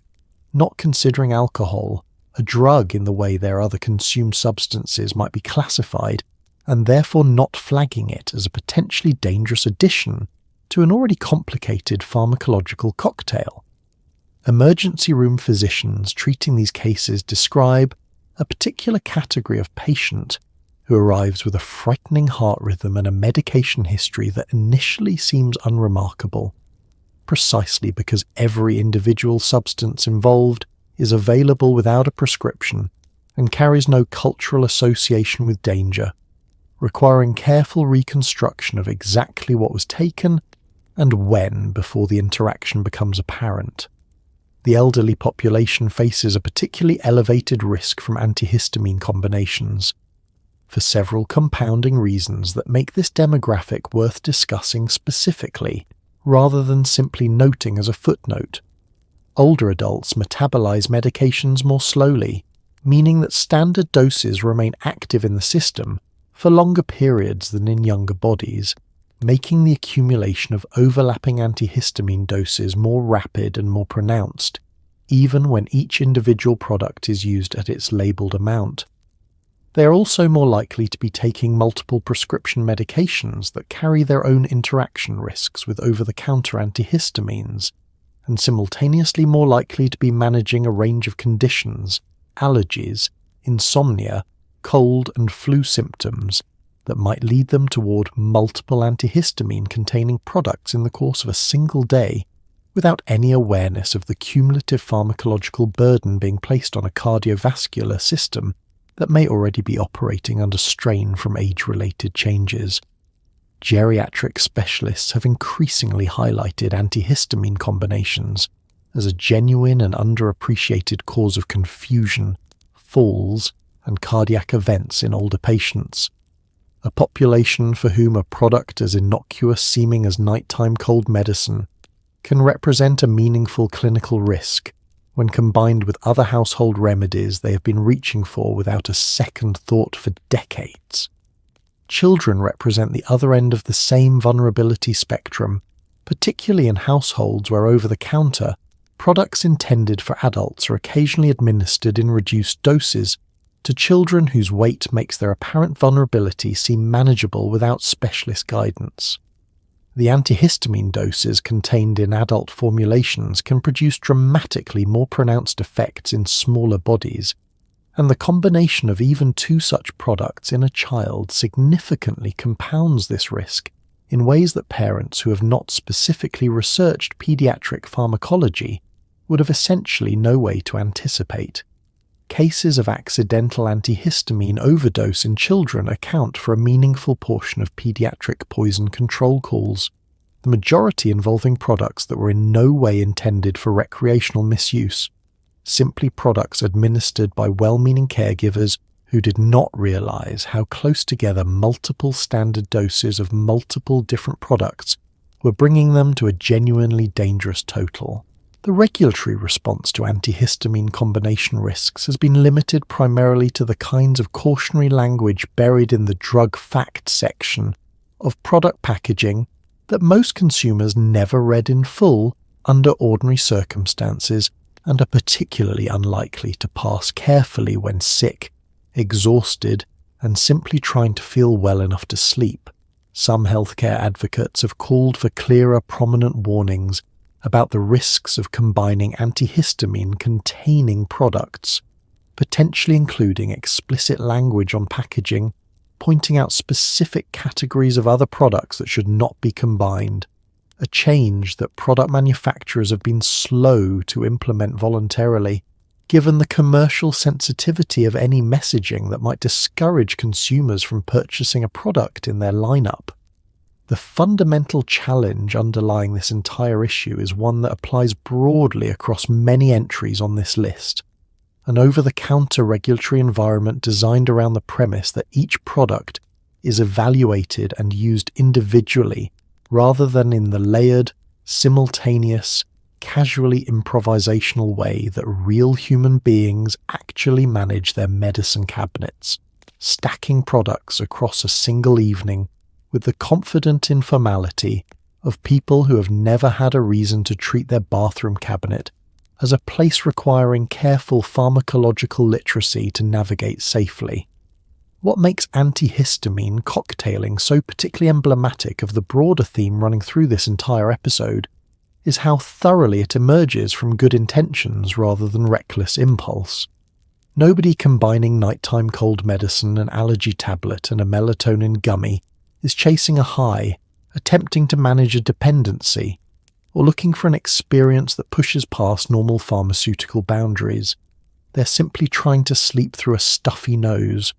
They're doing what any reasonable, responsible adult would do when facing a frustrating combination of symptoms across a night when they genuinely need rest, reaching for the products designed to help and assuming that the presence of multiple products designed for overlapping purposes is simply thorough preparation rather than a pharmacological experiment their cardiovascular system did not agree to participate in. That gap between intention and consequence, between the entirely sensible logic driving the behaviour and the genuinely serious risks lurking inside it, is what makes this entry one of the more quietly unsettling on this entire list, a reminder that danger and recklessness are not the same thing, and that sometimes the most careful, well-intentioned use of the products sitting in your medicine cabinet is the exact scenario that ends up requiring the most careful navigation. The conversation about antihistamine combination safety is not one that most consumers will ever have with a pharmacist, precisely because nothing about the behaviour triggers the kind of red flags that lead pharmacists to intervene proactively. A person buying nighttime cold medicine is not doing anything suspicious. A person buying allergy pills alongside a sleep aid is not doing anything suspicious. The danger only becomes visible in the combination, and the combination is invisible to anyone who is not standing inside the buyer's bathroom, counting bottles, at the precise moment the decision gets made. Until product labelling becomes significantly more explicit about this particular risk, the responsibility for safe navigation falls almost entirely on consumers who, by definition, cannot be expected to possess the pharmacological literacy required to fully understand the implications of what they're casually stacking. It is a gap in consumer protection that is difficult to characterize as anyone's deliberate failure, and easy to recognize as a genuinely serious ongoing risk. A quiet space between individual products that all pass their own safety evaluations, and the unpredictable chemistry that emerges when a real human being doing their best lines several of them up on their nightstand and starts working through the bottles one by one. The statistics on antihistamine-related emergency room visits tell a story that the product packaging never does. A steady, persistent stream of cases involving people who are not trying to get high, not experimenting recklessly, and not ignoring clear warnings, simply managing their symptoms with the tools available and accidentally crossing a threshold that no individual label told them was approaching. If there is a single category on this list most likely to describe someone reading or listening to this right now, not as a past behaviour but as something they might do during their next bad cold without thinking twice, antihistamine cocktailing is almost certainly the one. And that familiarity, that proximity to ordinary responsible behaviour, is precisely what earns it a place on this list, alongside substances with considerably more dramatic reputations. Let's talk about the weight loss supplement aisle, a section of the pharmacy that has, over the past several decades, served as a rotating showcase of some of the most aggressively marketed, least rigorously tested, and occasionally most physiologically dangerous products available to the American public without a prescription. Weight loss supplements occupy a uniquely complicated space within the over-the-counter market. caught between the enormous commercial incentives created by a culture simultaneously obsessed with thinness and deeply resistant to the sustained lifestyle changes that produce safe, lasting weight management, and a regulatory framework that applies considerably less scrutiny to products classified as dietary supplements than to those classified as pharmaceuticals, creating a gap through which an astonishing range of compounds has been legally sold to a public operating on the reasonable but often incorrect assumption that the presence of a product on pharmacy shelves implies some meaningful baseline of safety and efficacy. Evaluation has been performed. The history of over-the-counter weight loss products in the United States is, to put it generously, one of the more instructive cautionary tales in the entire history of pharmaceutical retail. Beginning well before the modern era of federal dietary supplement regulation,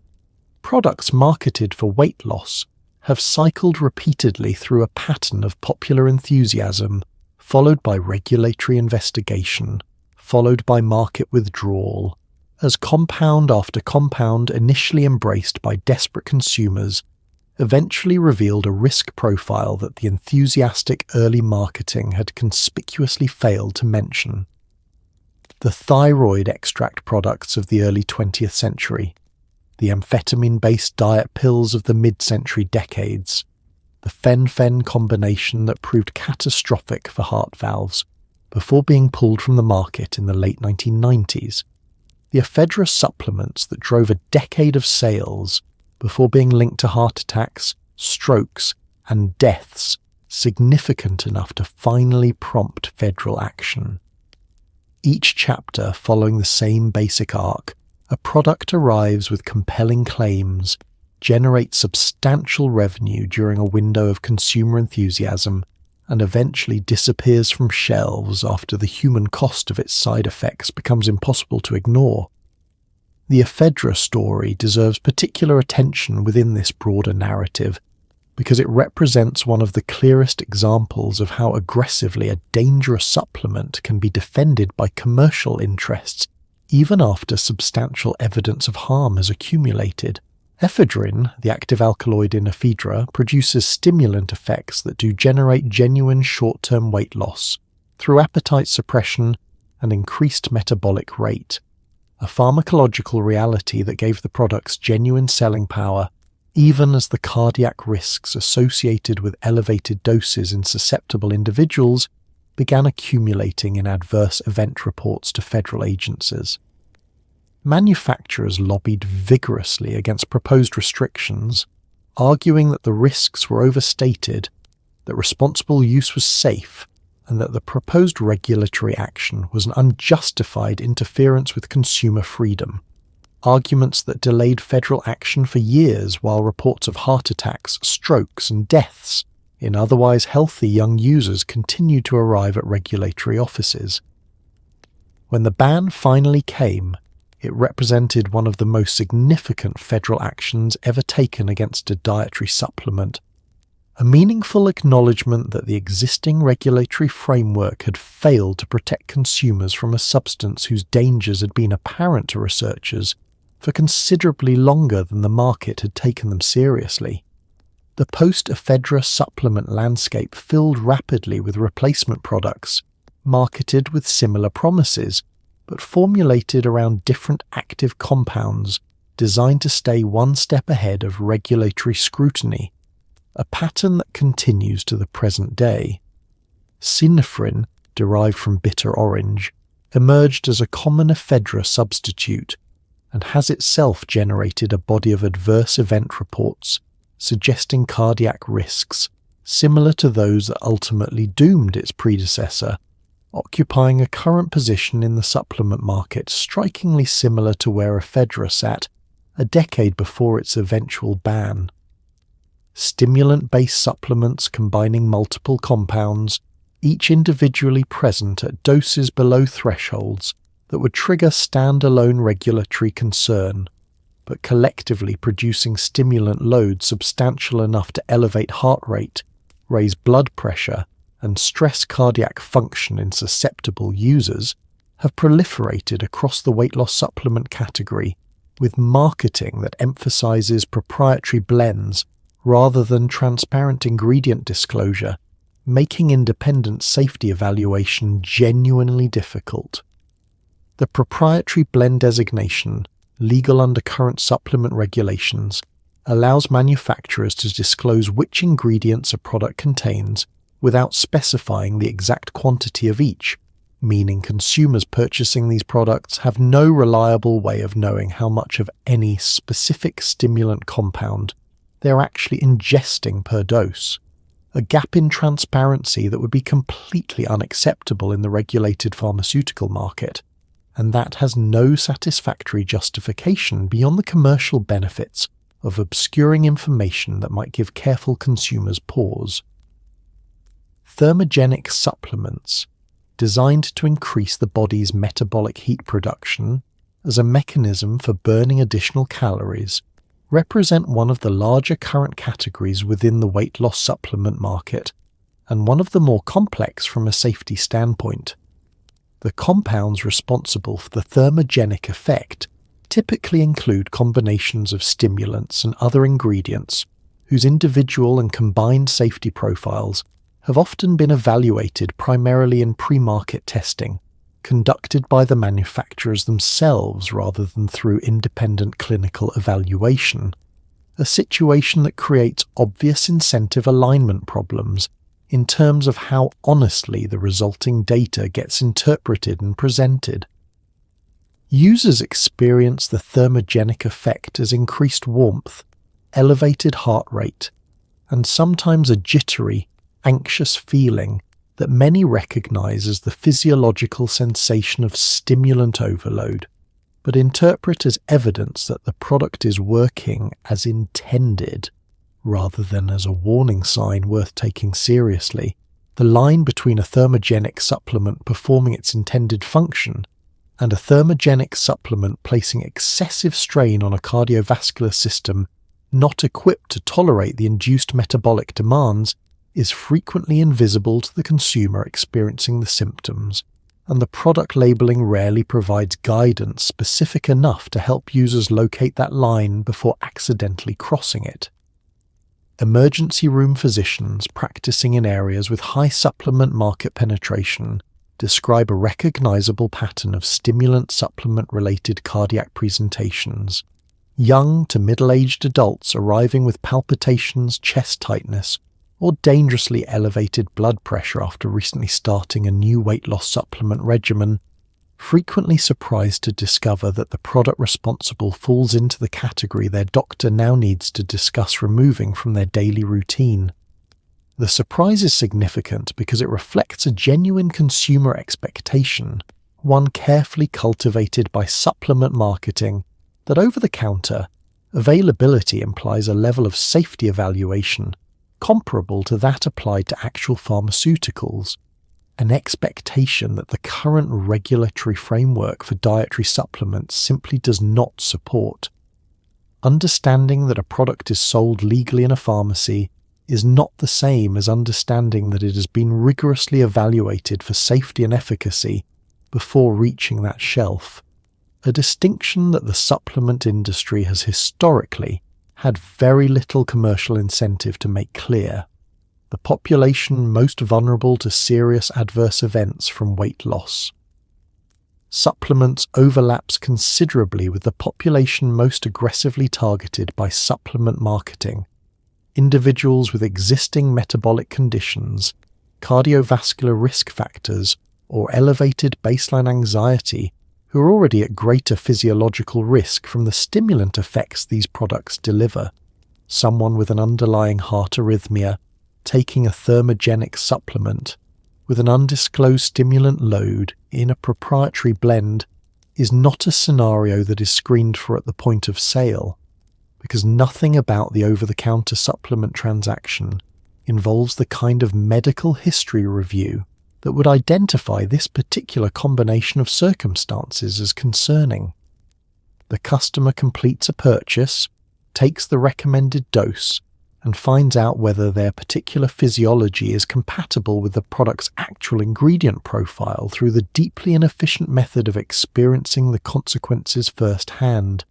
a system that functions reasonably well for most purchasers and catastrophically for an unpredictable minority. The psychological dimension of weight loss supplement misuse adds another layer to this already complicated picture, one that overlaps in important ways with the eating disorder adjacent behaviors discussed earlier in the context of laxative abuse.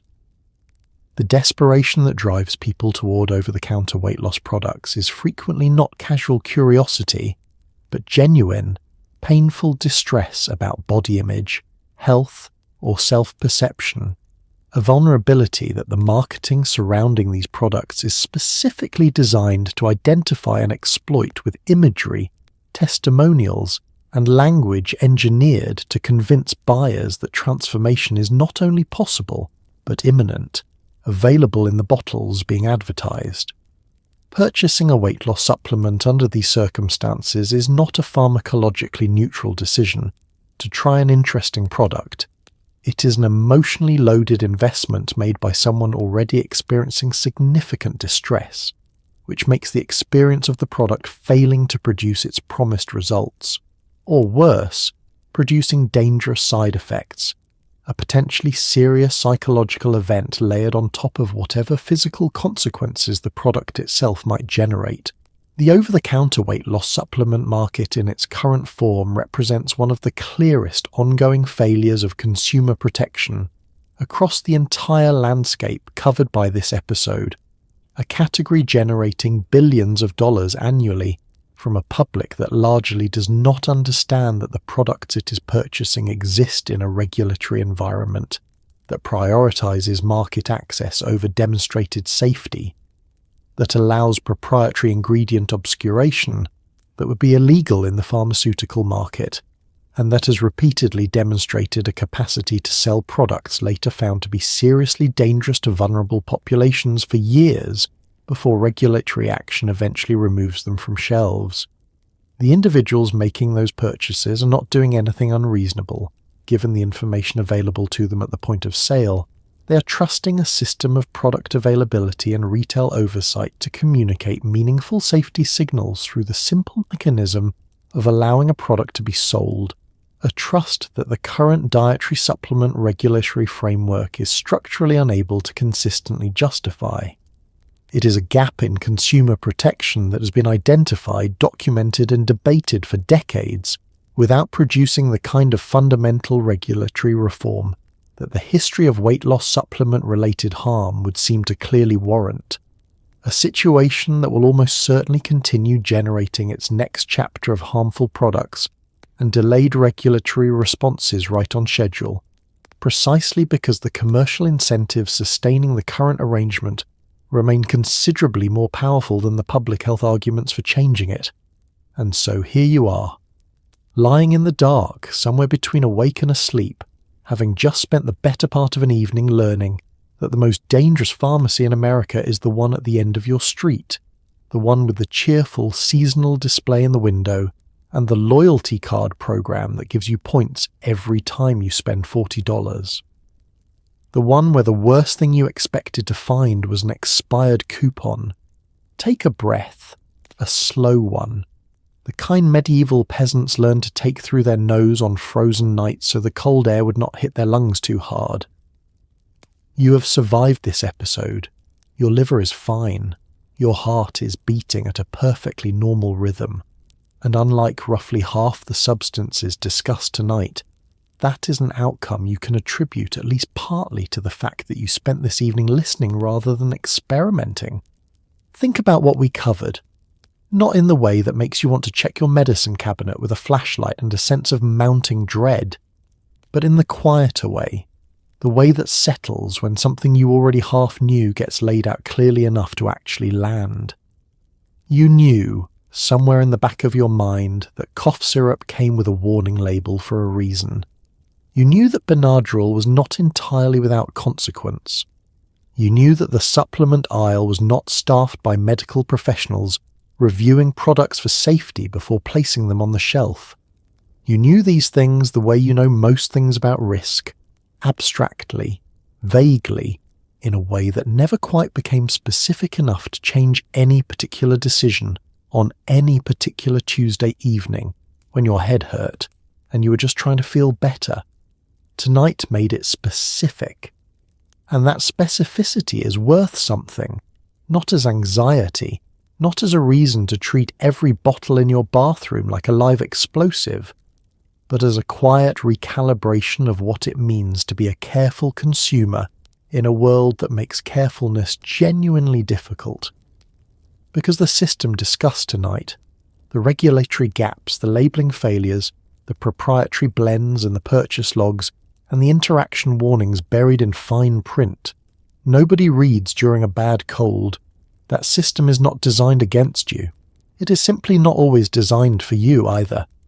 It emerged from decades of competing commercial interests, legislative compromises, and the genuinely complicated problem of trying to make useful medicines accessible to the enormous majority of people who will use them safely while also protecting a smaller population for whom the same product, in the same dose, on the wrong night, with the wrong combination of other substances already in their system, becomes something considerably more serious. The people who paid the price for these gaps were not, for the most part, reckless people. They were curious teenagers who had no way of knowing that the bottle in the bathroom cabinet was capable of producing a dissociative state requiring a hospital visit. They were exhausted students who believed that caffeine was the same category of substance as coffee, just more efficient. They were elderly patients managing 4 conditions simultaneously, taking 4 over-the-counter products for 4 different symptoms, none of whose labels specifically warned about the cumulative arithmetic they were performing on their own cardiovascular system. They were people in pain, people in crisis, people who were simply cold and tired and trying to sleep, reaching for the most accessible solution available to them, and stumbling into a pharmacological consequence they never anticipated. They deserved better information than they got, and the people who made it through, the ones who took the cough syrup and felt vaguely strange and went to bed and woke up fine, the ones who stacked the caffeine pills through finals week and graduated without a cardiac event, the ones who tried the motion sickness medication on a dare and found the experience sufficiently unpleasant to never repeat it. Those people should not interpret their survival as evidence that the risk was not real. Survivorship is not safety. The roulette wheel does not care how many times you have already walked away from the table. It simply spins again. There is something worth honouring in the pharmacists, the poison control specialists, the emergency room physicians, and the toxicologists who spend their professional lives in the gap between what these products are supposed to do and what they sometimes actually do. The person who picks up the phone at 2 a.m. when a panicked parent discovers their child has eaten an entire bottle of gummy melatonin. The pharmacist who catches a drug interaction before it becomes a drug crisis. The emergency physician who pieces together a patient's medication history from a purse full of unrelated-looking bottles and recognizes the combination that explains the symptoms. These are the quiet professionals of the medicine cabinet era, working in a system with real structural failures and doing their best anyway, one careful conversation at a time. What they would want you to take from tonight is probably simpler than anything discussed in the previous several hours. Read the labels, actually read them, not in the skim and confirm way, but in the slow, boring, adequate light way, where you check the active ingredients and notice that 3 of the products on your nightstand share the same one. Consult a pharmacist before combining a new over-the-counter product with a prescription medication, not because pharmacists are gatekeepers of some esoteric pharmaceutical knowledge, but because they have a database, a professional obligation, and a genuine willingness to spend 2 minutes answering a question that might matter considerably more than it seems like it should. And extend some of that same careful skepticism to the supplement aisle, to the herbal products at the gas station, to to the weight loss pills with the compelling before and after photographs on the box, to anything that makes impressive claims without mentioning the regulatory category that allowed it to reach that shelf without clinical trials, you will probably be fine. Most people are, most of the time. But most people also did not spend tonight learning exactly what fine actually cost some of the people who came before them, and that knowledge is worth keeping somewhere accessible, somewhere less buried than the drug interaction warning on the back of a cough syrup bottle in the bathroom cabinet of your childhood home. Outside right now, somewhere across whatever city or suburb or quiet rural stretch you are lying in, there is a pharmacy lit up under fluorescent lights, its shelves fully stocked and cheerfully labelled, staffed by someone doing their best in a system that asks a great deal of both them and the customers walking through the door. The products on those shelves have done an enormous amount of genuine good for an enormous number of people. They have calmed allergic reactions and quieted coughs, and let exhausted parents sleep through difficult nights, and kept countless people mobile and functional and comfortable through pain and illness, and the ordinary indignities of having a body that requires maintenance. That is worth remembering too. The story of over-the-counter medicine is not only a story of danger, it is a story of remarkable, genuinely democratizing access to relief that previous generations of human beings did not have and would have found extraordinary. The ability to walk into a building, purchase a medication, and expect it to work without a physician's approval, without a waiting room, without a conversation about whether you deserve the treatment, is a modern achievement so normalized that it has become invisible. Medieval peasants would have considered it miraculous. They would have traded several pigs for a reliable fever reducer and not thought twice about the cost. The danger is real. The access is also real. Both things are true simultaneously, and the space between them is exactly where the kind of careful, informed, unhurried consumer attention discussed tonight is worth cultivating. Not fear, attention, not anxiety, literacy. The kind of quiet, steady literacy that reads labels in good light and asks pharmacists unnecessary-seeming questions and treats the supplement aisle with roughly the same healthy skepticism applied to infomercials and investment schemes and anything else promising results that seem almost too good to be specifically and thoroughly substantiated. You know your medicine cabinet better now than you did at the beginning of this episode. That is enough for tonight. That is in fact quite a lot. Dim the light a little further. Let the fan run. Feel the particular softness of a bed that does not contain straw, fleas, or a goat, because we have covered that episode too, and you know how much worse it could be. The substances discussed tonight will still be there tomorrow, sitting exactly where they have always been, patient and unassuming and labelled in fonts slightly too small for anyone to read comfortably after midnight. They are not going anywhere, but neither is the information you have now, and in the long and occasionally alarming story of what people will reach for when they are hurting, bored, desperate, or simply trying to sleep through a head cold, a little well-placed information has always been the thing most worth passing on. Sleep well, and maybe, in the morning, take a moment to read what is actually in your cough syrup. Just this once,